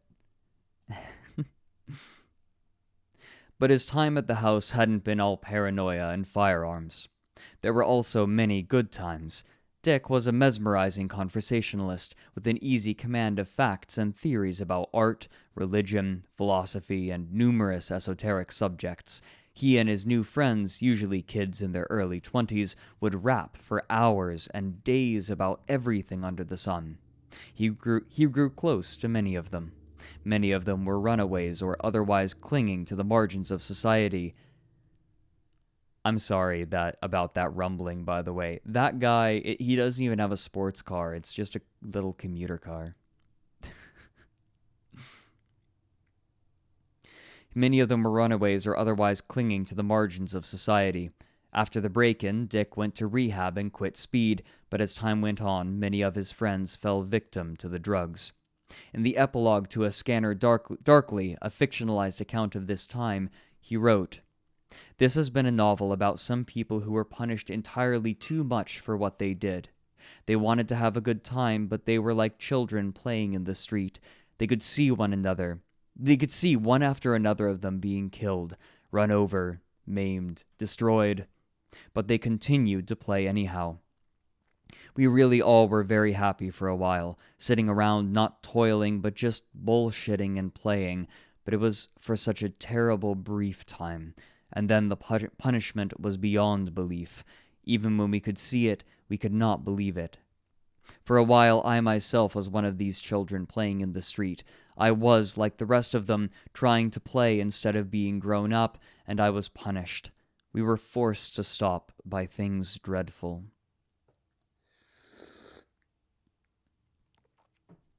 In the grip of withdrawal, I read that epilogue many times. Read it and wept.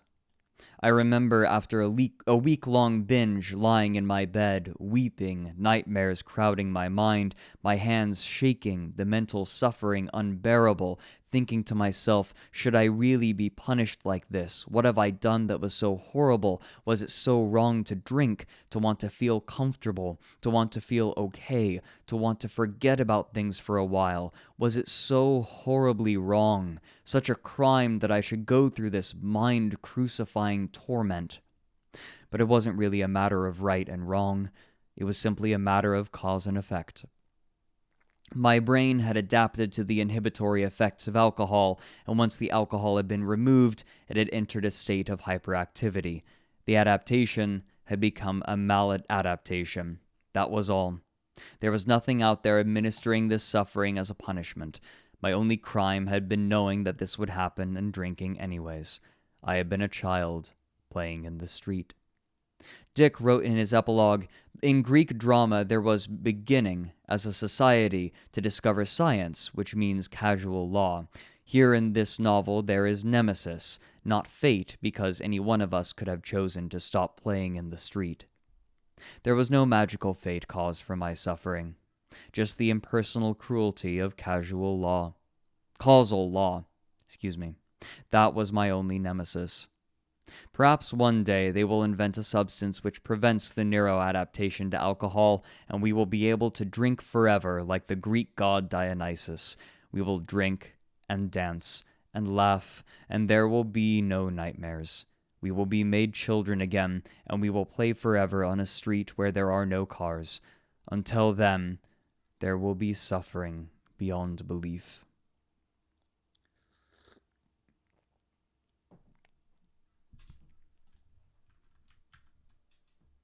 Why are we still here? Just to suffer.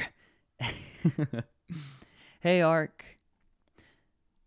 Alright, so I've given a shout out to Error. I've given a shout out. I've given a shout out to Moop. And I've given a shout out to Ark Axon as well. For those of you who don't know, Ark Axon in chat, who is the moderator, he also does all of my graphic design. So he literally made all of the visuals in the chronological Final Fantasy House video. Cheers to you.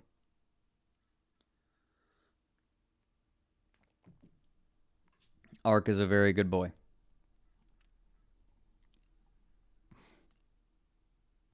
Okay, we're going to stay on this page for this one because there are translations for the Korean. They crawl up the mountain, bare hands on the sharp volcanic rocks. The sun beats down on them. It is a grueling test. The island has a secret that it doesn't want to reveal. They draw close to the man at the top of the mountain, keeping their guns trained on him. He has no weapon. His body is fragmented like an image in a broken mirror, various pieces floating without connection, the brightness of the sky shining between them, the blood of his insides bright red. His head is like a balloon floating several feet over the rest of him.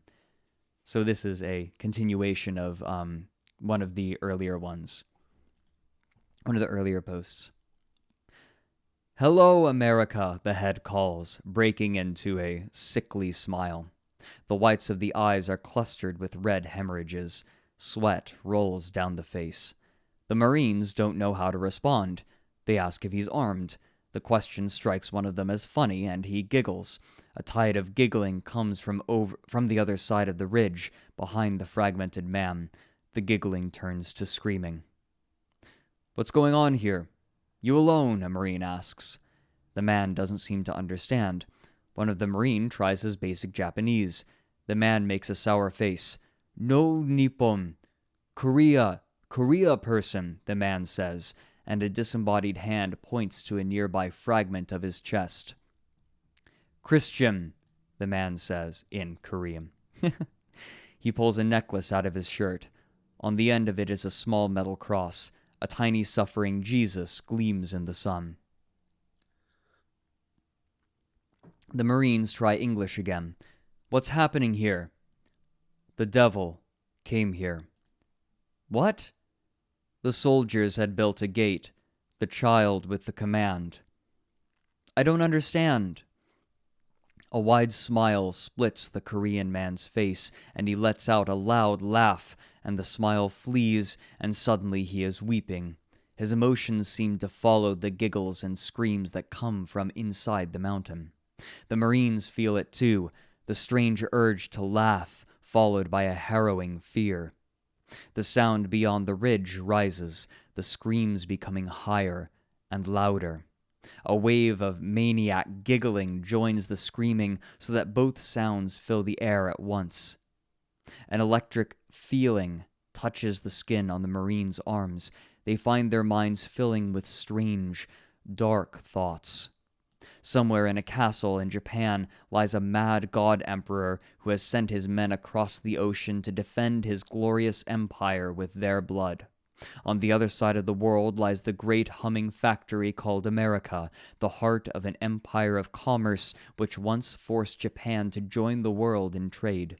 Machines and flesh now flow along tendril-like courses, delivering goods and death, ensnaring the globe. The sun goes dark, like a light switch turning off. The Marines instinctively duck, then look up and gasp. Above them, extending miles into the sky, is an enormous metallic cylinder, filling the sky, blocking out the sun. It spins slowly above them, pieces of it flickering and disappearing like the image in a broken movie projector. In a day filled with madness, they find themselves confronted with something wholly beyond their capacity for surprise. They simply mutter soft curses and get closer to the ground. The earth seems to tremble with the sound of the screaming and laughing which swirls like a storm all around them. Somewhere near the beach, a Marine pats another Marine on the back, interrupting his stunned gawking, and shouts something in his ear. The second Marines pats the man in front of him. What? Second Marine, supposed to be singular, pats the man in front of him, and the message goes up the line like this until it reaches the Marines talking to the fractured man. Pull back. They are to withdraw from the island. The men do not question the order for a moment. They turn and crawl away from the Korean. Below them, the ashen island flashes with pieces of sunlight that manage to slip through the flickering cylinder.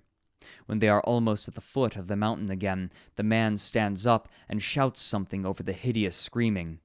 The Marines cannot hear it and would not understand it anyways. The devil took Jesus, went to the mountain to show him all the kingdoms of the world's glory. If you fall down and worship me, saying, I will give it all to you. What's this? Yes. The temptation.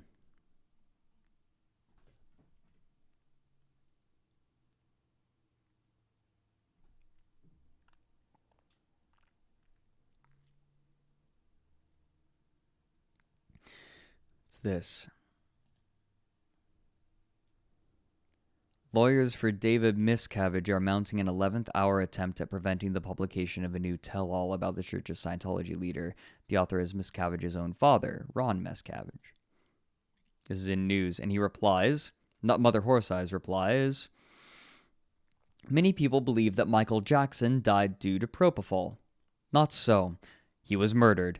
He had actually been taking propofol nightly since around 1980, not in order to make himself sleep, but to suppress REM sleep.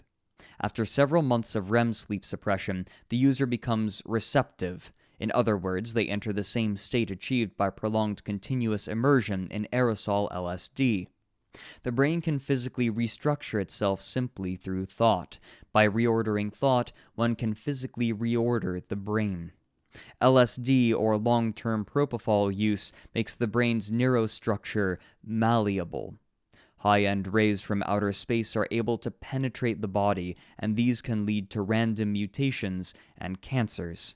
And sometimes they lead to changes that are not random at all. Changes which have been intentionally programmed. Changes designed to bring about civilization-level transformations. Michael Jackson was unaware of all of this. He merely knew that propofol allowed him to enter a sort of waking dream state of heightened creativity. The side effects were horrifying paranoia and obsession, but he felt that he was strong enough to endure these side effects. The success of Thriller seemed to vindicate his theories about propofol, and unfortunately, he was damned by his own success. So how did he die? Through the lyrics of Another Part of Me and the vegetable part of Wanna Be Startin' Something, it was quite clear that he had become receptive and neuro-altered in line with Master Design 9, but he was considered to be minimal threat and even perhaps an asset until his mounting financial problems made him a liability. He was terminated, though I'm not sure of the exact means. You're totally bullshitting, but this comment was so fun to read.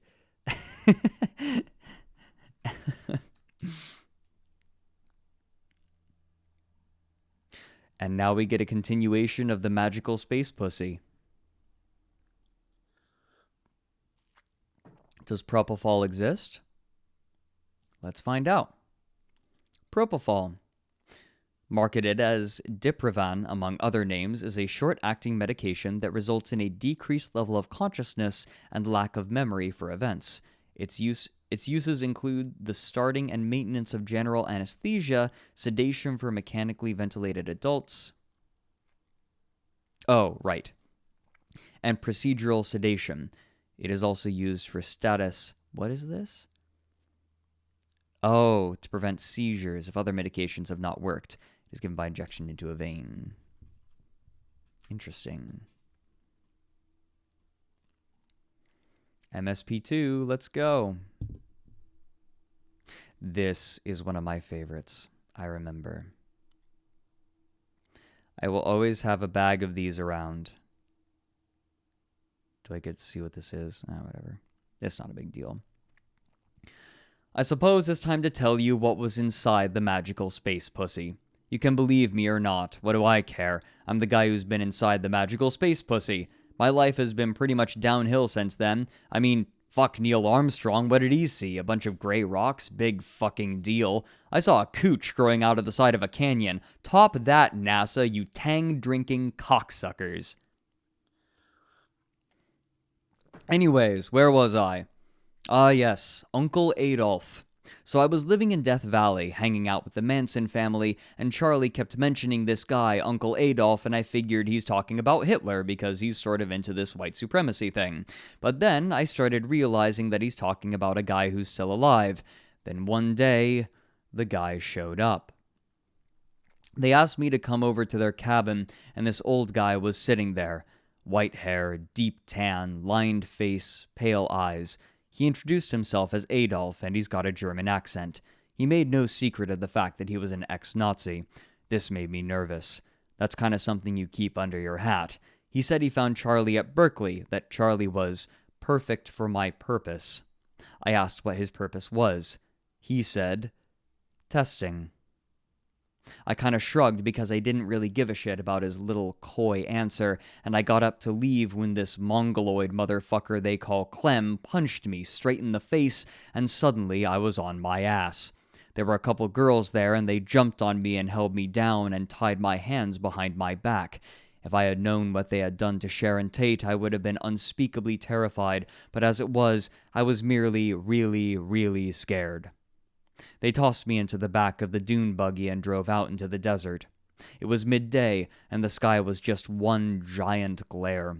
We drove for over an hour, and eventually they got me out and hauled me down into this deep, sandy arroyo, and they started marching me down it. They had put wooden stakes in the ground at various points, and when we came to them, they seemed to be really careful to always stay in between the stakes. Later, they had chains tied between the stakes, and we all had to go under the chains like some kind of obstacle course. I didn't know what to make of it. I had a lot to process at the time.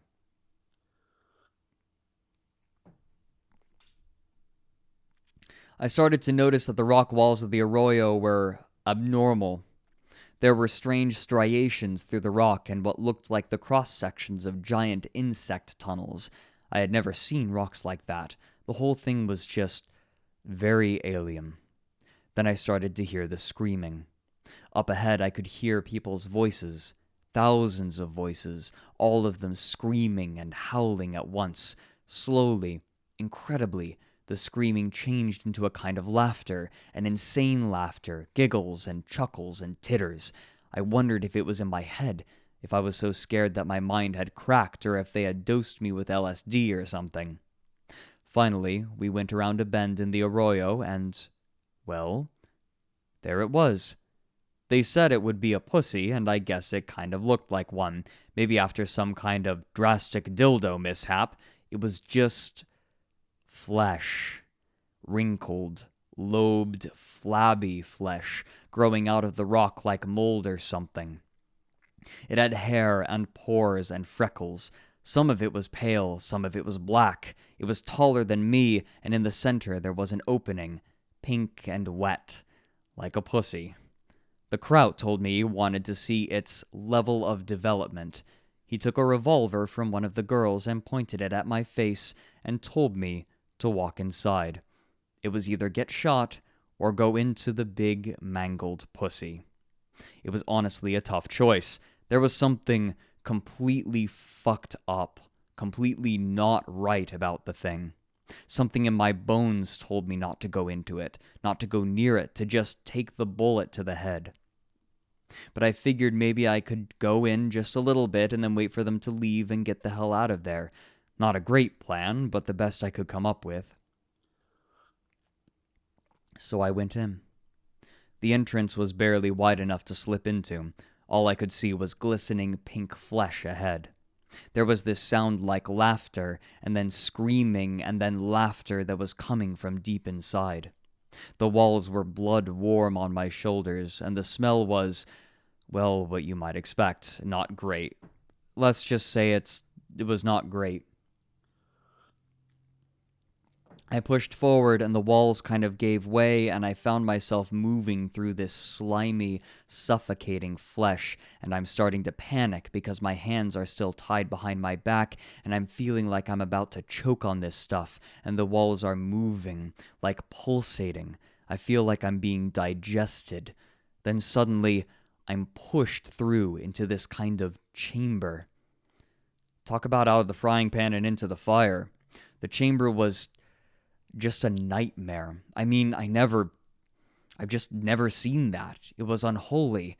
There were faces and heads and legs all kind of fused together. The walls were just all these crawling limbs and these terrified faces and fusions of teeth and cheeks and hair and fingers coming out of knees, and all those people. Were they still people? Had they ever been people? Had they been made a part of that thing? I started to scream. Everything around me was screaming. All the mouths on the walls were screaming, and I was screaming too. Then I was laughing, and I felt hands and mouths all over my body, and they were tickling me, touching me all over. Then I was screaming again. I had to get out of there. I had to get out of the nightmare. I started pushing back towards the entrance, but the hands were all over me. I felt something bite into my hip. A mouth was biting me. I screamed at the sharp pain and moved away from it. I started to think that maybe I could get one of the mouths to bite through my ropes, and then I would at least have my hands free. I struggled to turn around and move the ropes toward the mouth, but just when I got it in position, the mouth bit right into my finger instead. The pain was incredible, but I was giggling, just laughing and laughing. The mouth pulled the flesh from my finger like it was a chicken wing. Another mouth bit into my shoulder. I was chuckling away at this point. The hands were grabbing me, pulling me apart, tearing my arms right out of their sockets. Fingers were digging in between my ribs. I was slathered with blood and screaming as the fingers dug into my eyes. Well, I guess that at this point you're probably wondering how I, your intrepid narrator, managed to escape the bottomless pit, how I managed to survive to tell you this tale. I simply didn't. I never escaped the bottomless pit. I am the bottomless pit. I am the tree of life.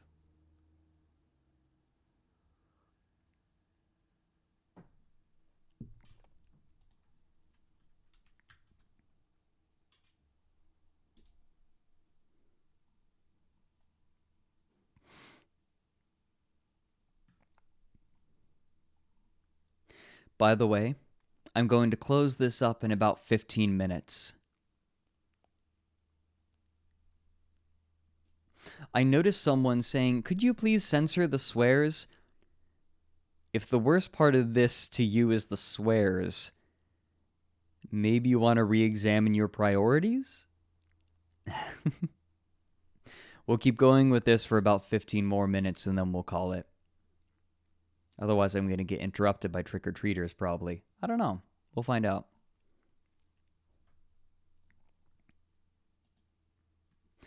The North Korean situation. Arnold visited my friend who was serving in Kuwait. Hi, Arnold. Because if you're going to get to lift with Arnold Schwarzenegger, you do overhead squats.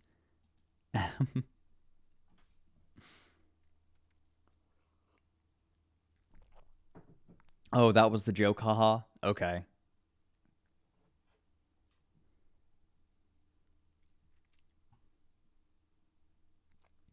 The North Korean situation 1980s was unique, as most North Korean situations are.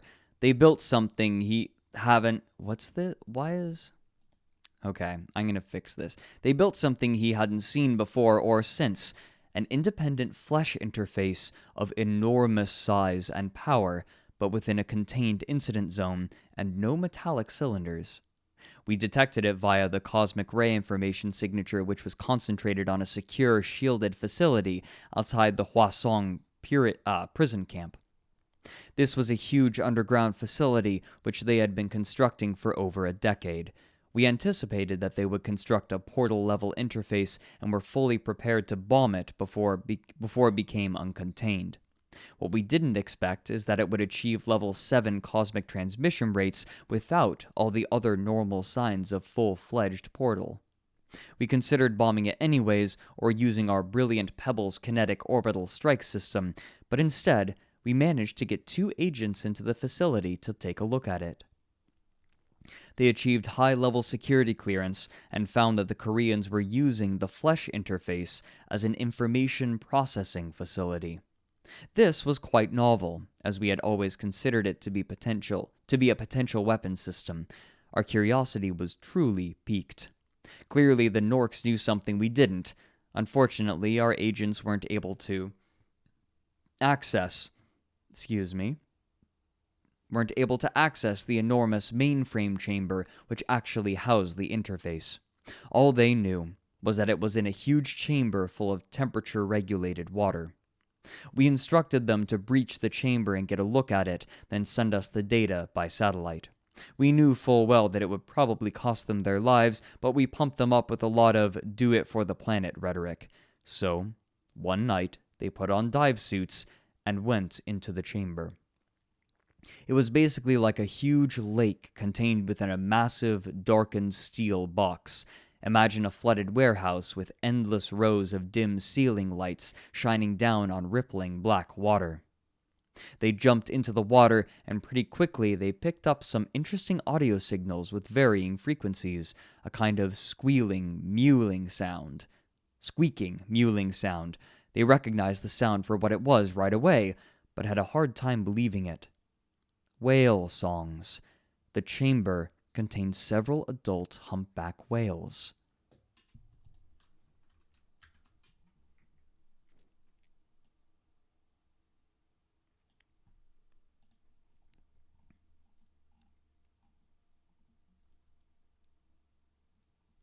All right, again, we have translations, so we'll stick here. How do I explain mother? What was she? The mother of prostitutes and the abominations of the earth.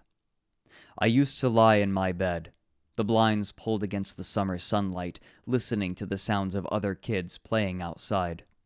I lay there for hours, not sleeping, wondering who had made mother. She was made of all different sorts of animal parts. One of her feet was big, heavy hoof. The other was a tiny little kitty cat paw. I could hear her clumping around downstairs. Her smell, the smell of cigarettes and disease, was everywhere in the house, pooling in the darkness. Slowly, night would come, and I would imagine floating out of my window, floating up into the deep, starry blue, looking down at all the houses shrinking into tiny boxes, the clean breeze blowing on my face. Oh, how I would cry in my little bed. I was very young when Mother first came. I had another mommy before her, a good one who wore pearls and had a voice like music. Then, one day, I got sick, a fever. I was crying all day, and it went on for weeks. I guess my first mommy couldn't take it anymore. One night she left forever. Excuse me. One night she left forever. When I came down for breakfast the next morning, this new thing was waiting for me in the kitchen. At least, I think that's what happened. Mother never talked. She just snorted and made horse sounds. Awful. Her parts were sewn together with yarn, and there were patches of wet burlap. I didn't see her eyes until she had been there almost a year. Have you ever seen horse eyes up close? They're like goat's eyes. They have a sideways pupil. I would come home after school, and there would be kids sitting at the breakfast table. She gave them medicine, so they did whatever she wanted them to. It made them just sit there, staring and shaking. Then she would take them down in the basement and make them into things. She tried to make me do it too, but I didn't want to. I realized she was afraid of the Bible. I realized it had power. Blood power. When I read it to her, her different pieces would shudder and pull apart, and she would howl like a wolf, and blood would run from her segments. The Bible brought transmissions from the cross that floated in the red summer sky. Everything in time is arranged around the epicenter wherein the nail drove into Christ's hand. Lines of possibilities radiate outward from it. Kingdoms rise and fall. Men grow and die like flowers in a field. The beast you saw was, and CDR Eston. The beast you saw was and is not and is about to come out of the abyss and go to destruction.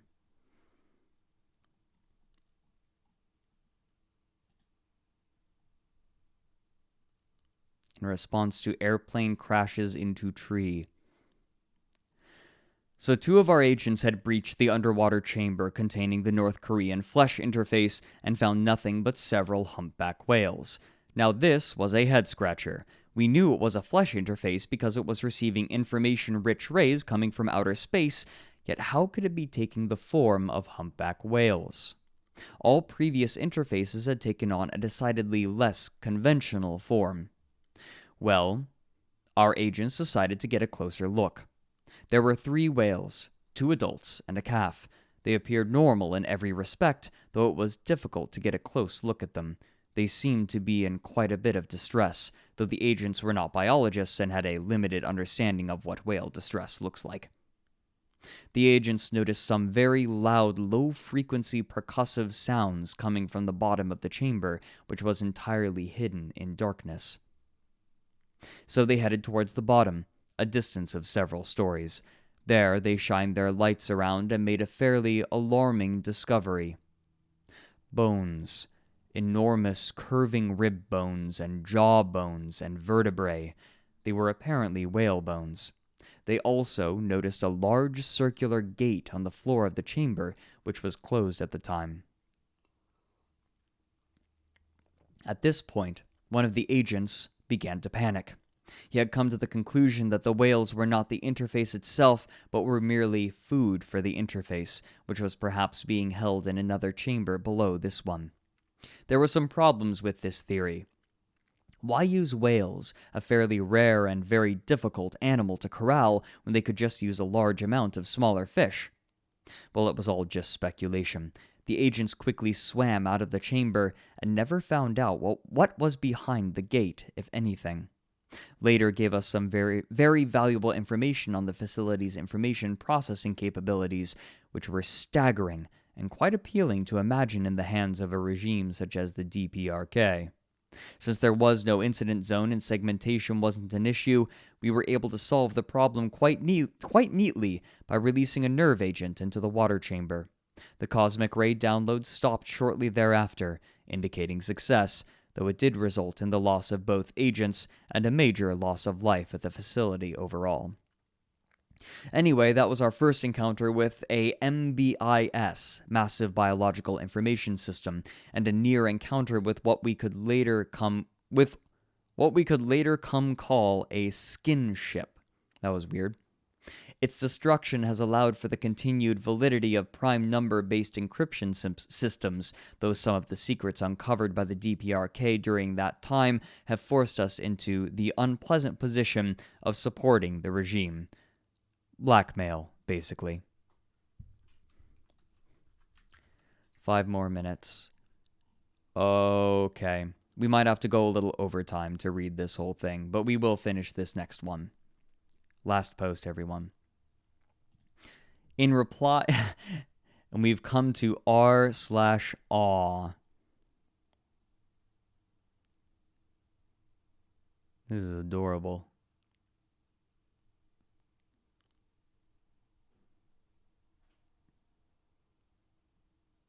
All right, that's pretty cute.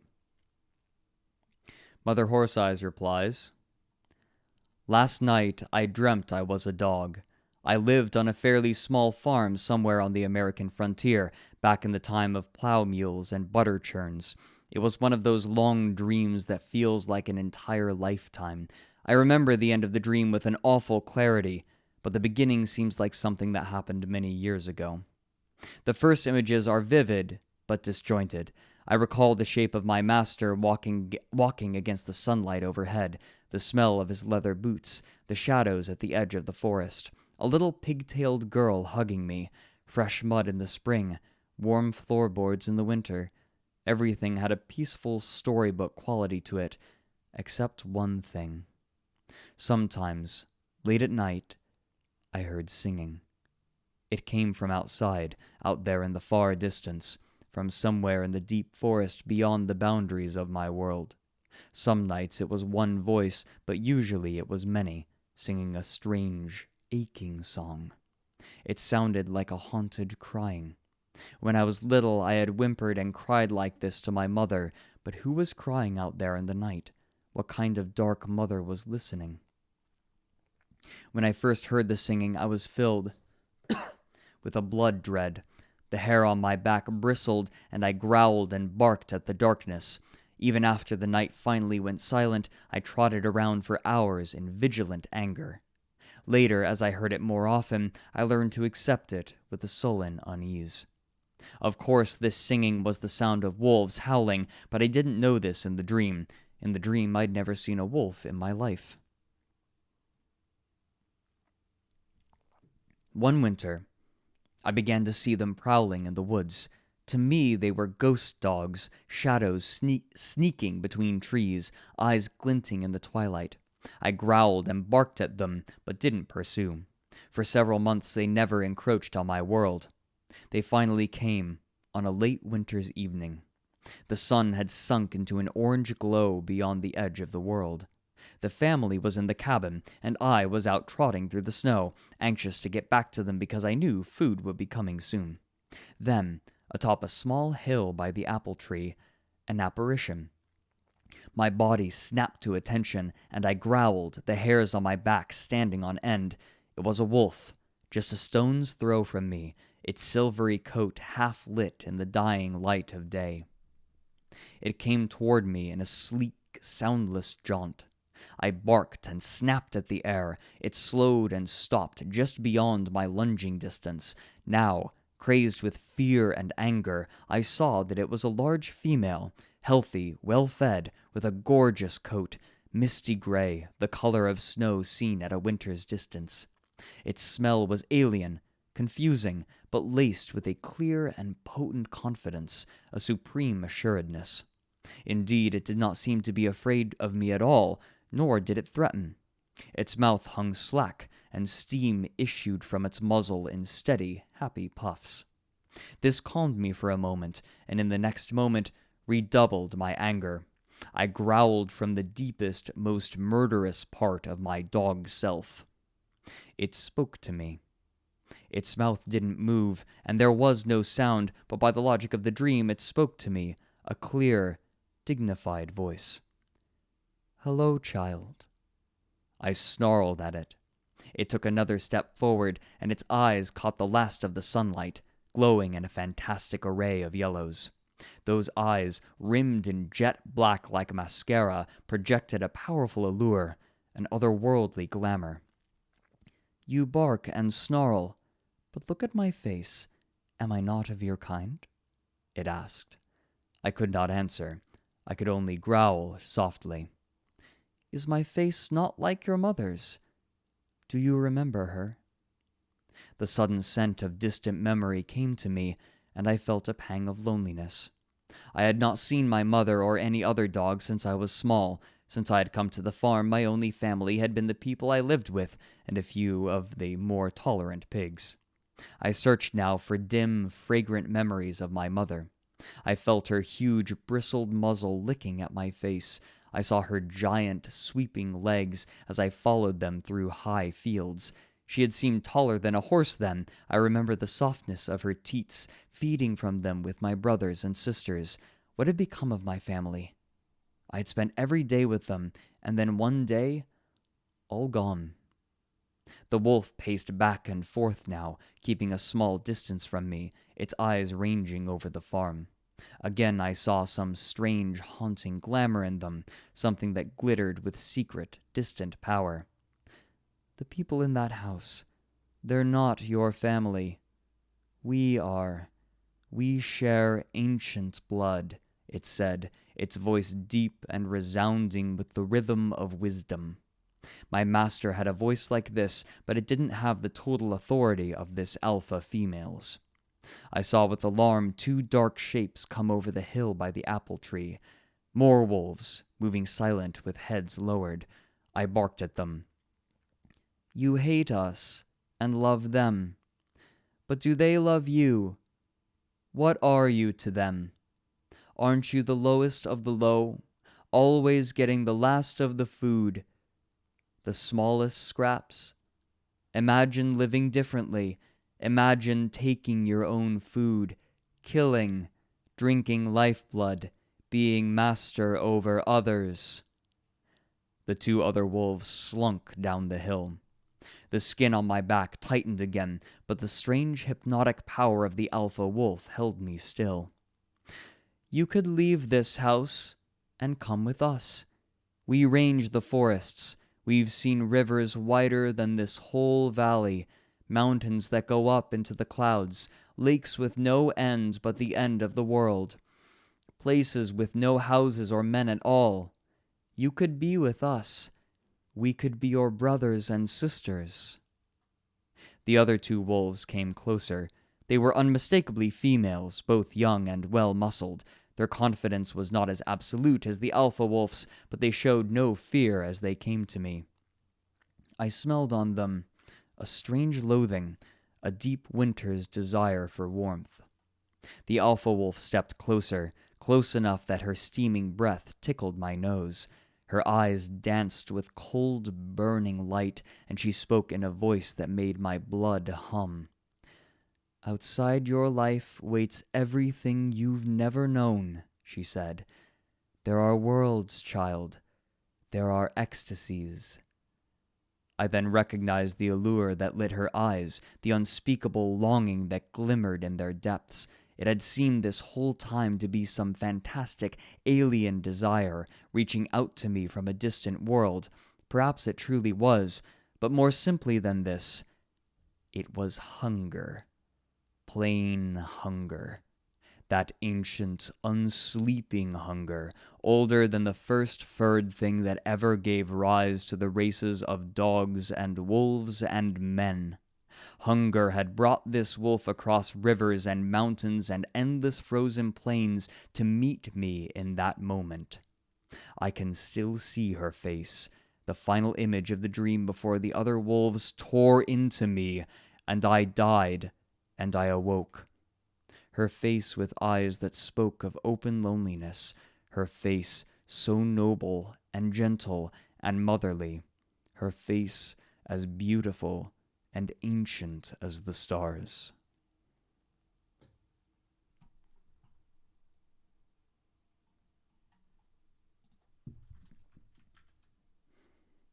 What's the next one? Okay, you know what? We're going to do one more.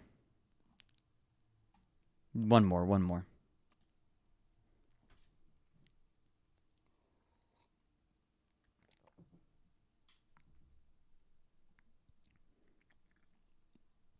On Today I Learned that the co-founder of Alcoholics Anonymous wanted to include the use of LSD in the 12-step program, saying that it helped the user find a power greater than ourselves that could restore us to sanity. Mother Orsai's replies, "What do you do when a child who bleeds and sweats and pees LSD suddenly goes missing? We conducted a massive search, as massive as we could manage. Almost every mentally elevated CIA department was involved. We didn't trust anybody else. We never trusted anybody else. Shit, we didn't even trust ourselves, considering that it was one of our own who had taken the child. We searched for about 2 months, but never really turned up any leads. Since every other returned child had died within a few days of being freed from their amniotic sac, we scaled the search down pretty quickly. It's one thing to search for somebody like Bin Laden when everybody knows you're looking for him. It's another thing to search for somebody you had just worked quite hard to erase from official existence so you would be free to perform tests on her. We felt that the search itself was more of a security risk than the missing child, since she was almost certainly dead.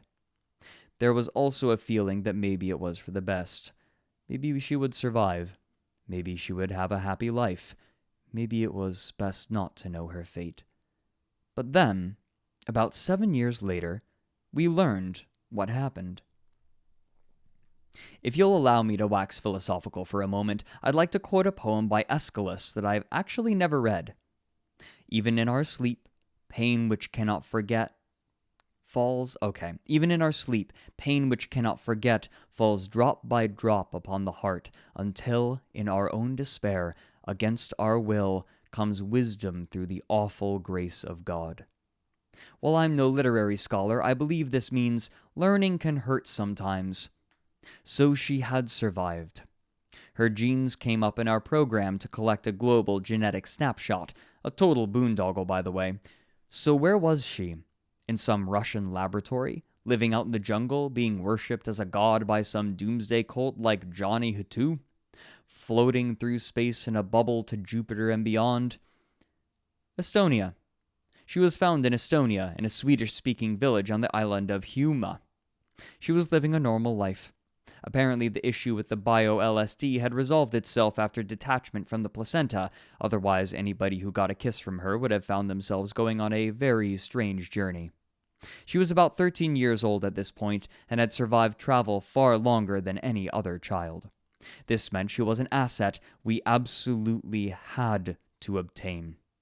It would have been convenient if she was living a life of abuse and, she contained the secret to survivable travel, something that had eluded us for years. It would have been convenient if she was living a life of abuse and drudgery in some orphanage somewhere. We could have simply considered her a victim of fortune, but she was actually living in a quaint little village on the edge of a beautiful forest with an old couple who had been given some phony story by our former agent. It was a nice life. Quiet, maybe a little boring, but a nice one. We took her in the middle of the night back to our facility in Colorado. In the end, she wasn't a victim of fortune. She was a victim of us.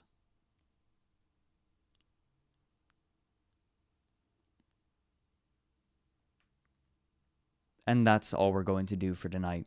If you're enjoying this, I would recommend going to the subreddit, r/9m9h99.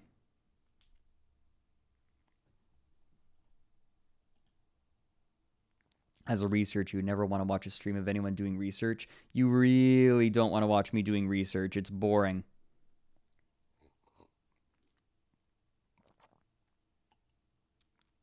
Ah, that was fun. Do I think up? All right, so we're gonna go ahead and close this up. But first, we're going to read the super chats. There aren't too many, I don't think, so it shouldn't take too long.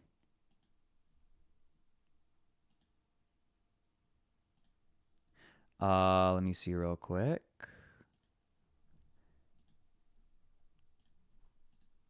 I'm going to curate these.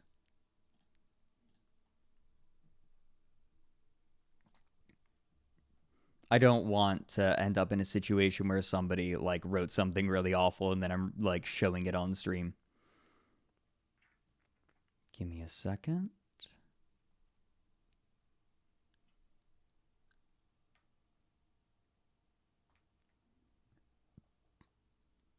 Oh, right. It's under community. Sorry.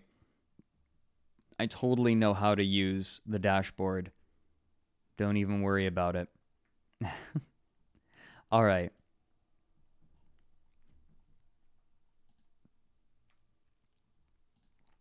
I'm just gonna read over all of them real quick. To make sure it's all good. Okay, yeah, we're fine. Let me go ahead and bring these up on the stream itself then. And then we'll close it out. Yeah, this will be archived. Don't worry. All of these are archived. All right, boop. Aw, yeah. I'm the bomb diggity and inspired you so much and motivated you to continue work. It means so much to me to hear that I can inspire people. Seriously. I hope that I can keep doing so. It means a lot. Would I ever consider doing a fan meetup or a book club? The book club. I'm sorry. I'm going through the chat right now. I'm being a problem. I should be reading super chats. A book club sounds fun, actually. I read a lot of short story collections nowadays. I really like short stories. I read fewer novels. Right now, I'm reading through the Minority Report collection. So, Philip K. Dick's early work.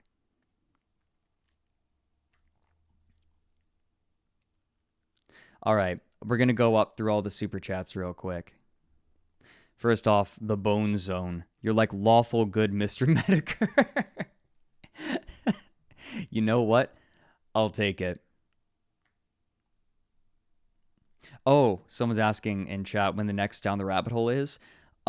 Research is going really well. I want to say mid-November. Actually, more like late November. The chat won't be archived. This video will still exist, by the way, as an it's unlisted.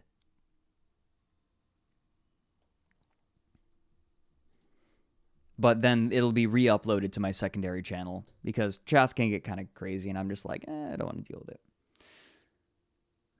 What's the weird internet post version of a book club? Nightmind. I know Nightmind. I know Nick Nocturne is like definitely not watching this right now, but he's a really sweet guy. Seriously, if you enjoy this kind of thing like Mother Horse Eyes, definitely watch Nightmind. But thanks, Bone Zone. I'll take it. Lawful good Mr. Medicare. I feel more like neutral good though. I feel more neutral good. I don't know. What do you guys think? I'm curious. Tante Rotana. Don't know if the last one sent. Found you from the Mother Horse Eyes video. Thanks for the content. My pleasure. I quite enjoy what I do. Reese Lloyd says, I enjoy hearing you read, and I thought I'd send you a few bob from a cool and rainy North Wales. I don't know how to pronounce that. Fuck. Thanks. All the best and happy Halloween. Happy Halloween, Reese. Thank you so much. Mr. Dr. Crow, I recognize you. You've super chatted in other chats. Green tea is second best tea behind Earl Grey. Love the Surreal series. Earl Grey has a funny history, actually. Originally, black tea was often flavored with orange peel. But orange peel was expensive, and so sometimes stuff would be labeled as Earl Grey. Earl Grey or not Earl Grey. It would be labeled as having orange flavoring when it was actually bergamot because bergamot was cheaper. They were told legally they couldn't say it was flavored with oranges, or they couldn't call it this certain kind of tea because in order to be classified as that kind of tea, it had to have orange. So they gave this sort of knockoff brand of tea a new name. They called it Earl Grey, and it ended up being a big hit. Te Basil. I hope I said that okay. Thank you for this. You should post a link of book recs. So far, your favorites have been a lot of mine. Start a book club or group. That would be really fun. I've considered doing stuff like this. I'd love to read more modern stuff. So I don't know if all of you guys are aware of this. But on my Patreon, I've just started doing monthly audiobooks between like 20 and 30 minutes long. Right now, I have up there the first chapter of Dracula and A Modest Proposal. I kind of have to do stuff in the public domain. But I'm finding some really fun old stuff. Lovecraft is on the docket. People can vote on what they want to do, what they want to see read. This was a really chill stream. I really enjoyed it. Thank you, everyone, for joining it. But I don't know, book club maybe. That's a decent idea. I have a very particular taste, though, so I'm not sure how popular it would be. CT Shun. I like it. I saw this being put in chat sometimes. That was good. Zach Lonby. It's a long, slow walk taking these kids trick-or-treating. Thank you for a good tale to occupy my ear. My great pleasure. Thank you very much. Marcevo, look around you. The process is already in its final stages. I think that's kind of the point, is it does mirror reality to a certain extent. And then, again, $1.99 for microwave tea. Ugh. I'm very particular. I gotta have the temperature just right. Like, you can, okay, so like, if you get the temperature and the steep time just right, tea is like the best thing ever. But you gotta take your time and like figure out what different tea is like. What do I think about putting the Cthulhu mythos in the God of War games? It wouldn't fit thematically. That's totally the point. People want to read what I'm reading. You think so? All right. I read some weird shit. Old shit, too. My dusty old tomes. The Dr. Leviathan. And this is why you should strive for Valhalla. Yes. Choo-choo goes poo... Wait, poo-poo. All right, yep. This is too scary. Can you play RuneScape? Next stream. No. Rebecca Ackerber. I appreciate your given time tonight. Thanks. Also, if you guys sell prints of that owl art you use as a transition, I'd totally buy one. I think technically it's still up on the old website, but I asked them to take it down and they just haven't responded. I want to get it up. Okay, let me rephrase that. I want to put it for sale somewhere more official because I'm like not associated with my old MCM anymore. Mariana Nucci. Thank you for the stream, Frederick. Very entertaining. My pleasure. Very much my pleasure. Benjamin Natividad. Mobile Task Force Unit Nine-Tailed Fox has entered the facility. Yes.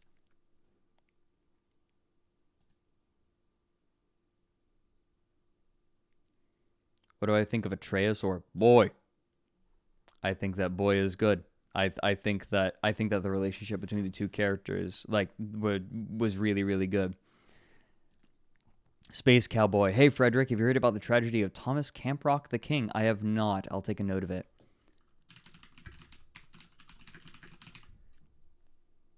Done. Let's refresh. There are a few. I noticed there were a few more, and I think we're okay. I've never donated before. Can we get more reading? I mean, I'm doing this because it's very specifically applicable. It's Halloween. It's on a topic I've done before. I don't like doing too many live streams because I don't want to cheapen it. I also don't want to like inundate people with live streams because that's not what my channel is for mainly. I just do these partially because I like interacting with people a little bit and just showing, I have a long time between my video releases. So it's nice to be like, "Hey guys, I exist." And yes, this is a cherry blue keyboard. And for those people wondering in chat. Don't touchy me. Love these live streams. Remember, don't touch me. Don't worry. Don't worry, Brax. C note, you look like the blonde dude from Wang Chung. Hold on. Wang Chung blonde.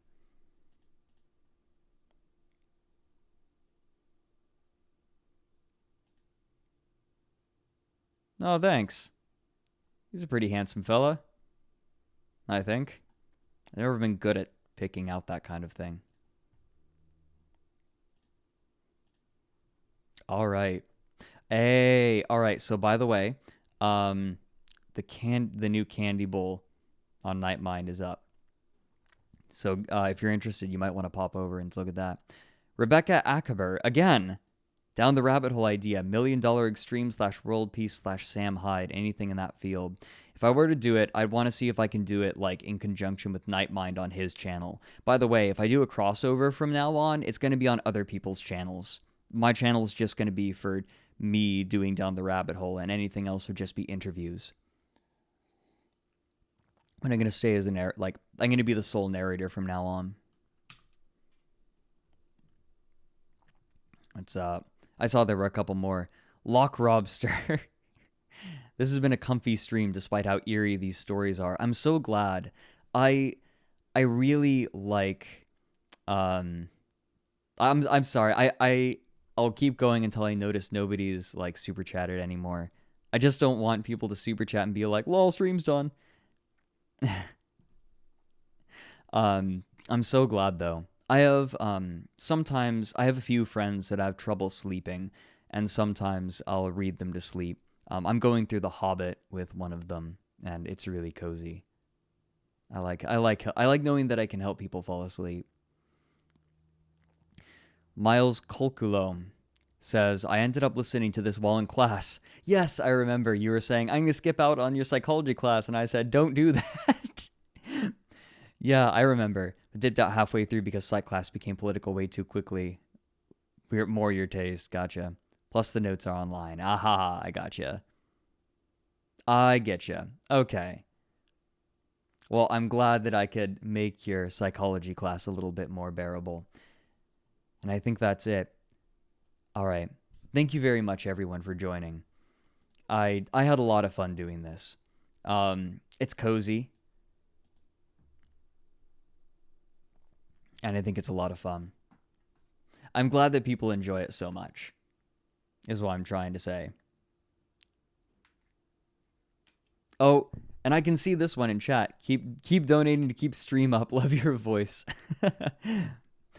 Thank you very much. I'm soothing sleep material in a way different from Nightmind. Super lovely. I'm so glad. Oh my god, more. Okay, I'm just going to show it on stream at this point.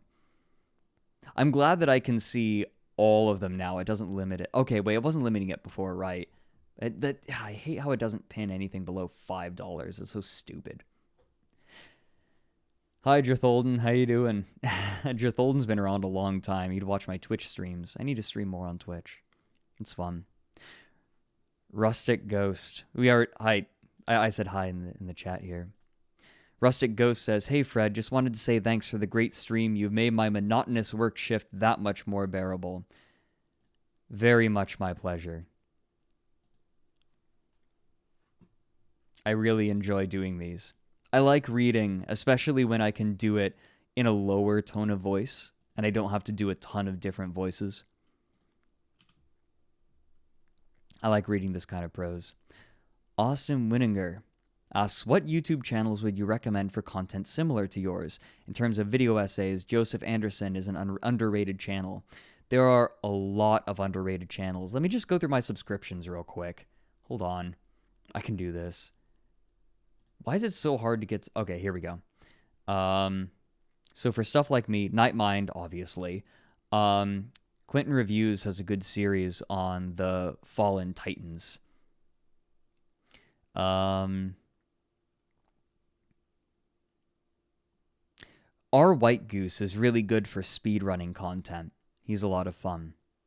Wang is also great. If you're not familiar with Wang, he does a lot of internet history stuff. And he's a lot of fun. I would also recommend, like, Big Joel is pretty fun. He's pretty good. Extra History is quality consistently. Sorry, I'm going down and looking through everything. 8-Bit Music Theory is fantastic. Theremin Trees is great. I'm sure you're noticing a pattern in the people I like. Periodic Videos obviously is a lot of fun. But honestly, like, there's not a lot of people that do the exact same thing that I do.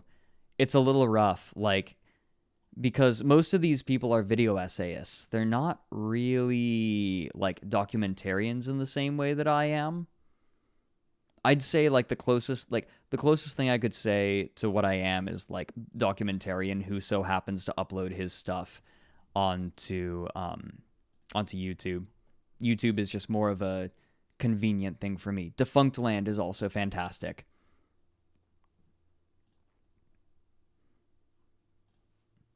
Hup, F5. Because people, why are people still doing this? You people are silly. Dakota M, thanks, Fred. It was a good way to unwind post-workout. Ooh, yeah. I know that feeling. After a workout, it's just like, ugh. It can be hard to relax. So I'm really glad I could help. Not number file or computer file.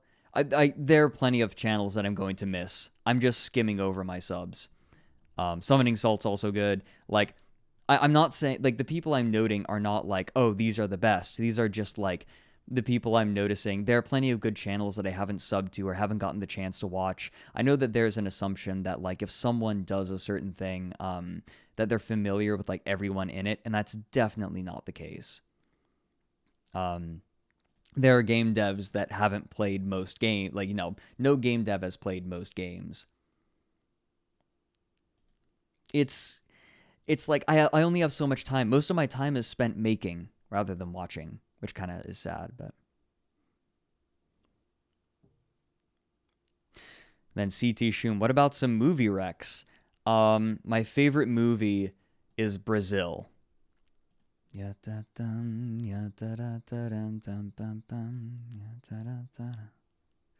love that movie. It blew my mind. Akira is fantastic. Obviously. I mentioned Akira a number of times. I use a song from it. What else? Annihilation was really good recently, by the way. I really enjoyed that movie. I understand it wasn't everyone's cup of tea, and the science in it was a little bit doofy. And a little bit of a loose interpretation of science, but boy howdy, it still was a really enjoyable movie. I don't watch a lot of movies anymore, I'm sorry.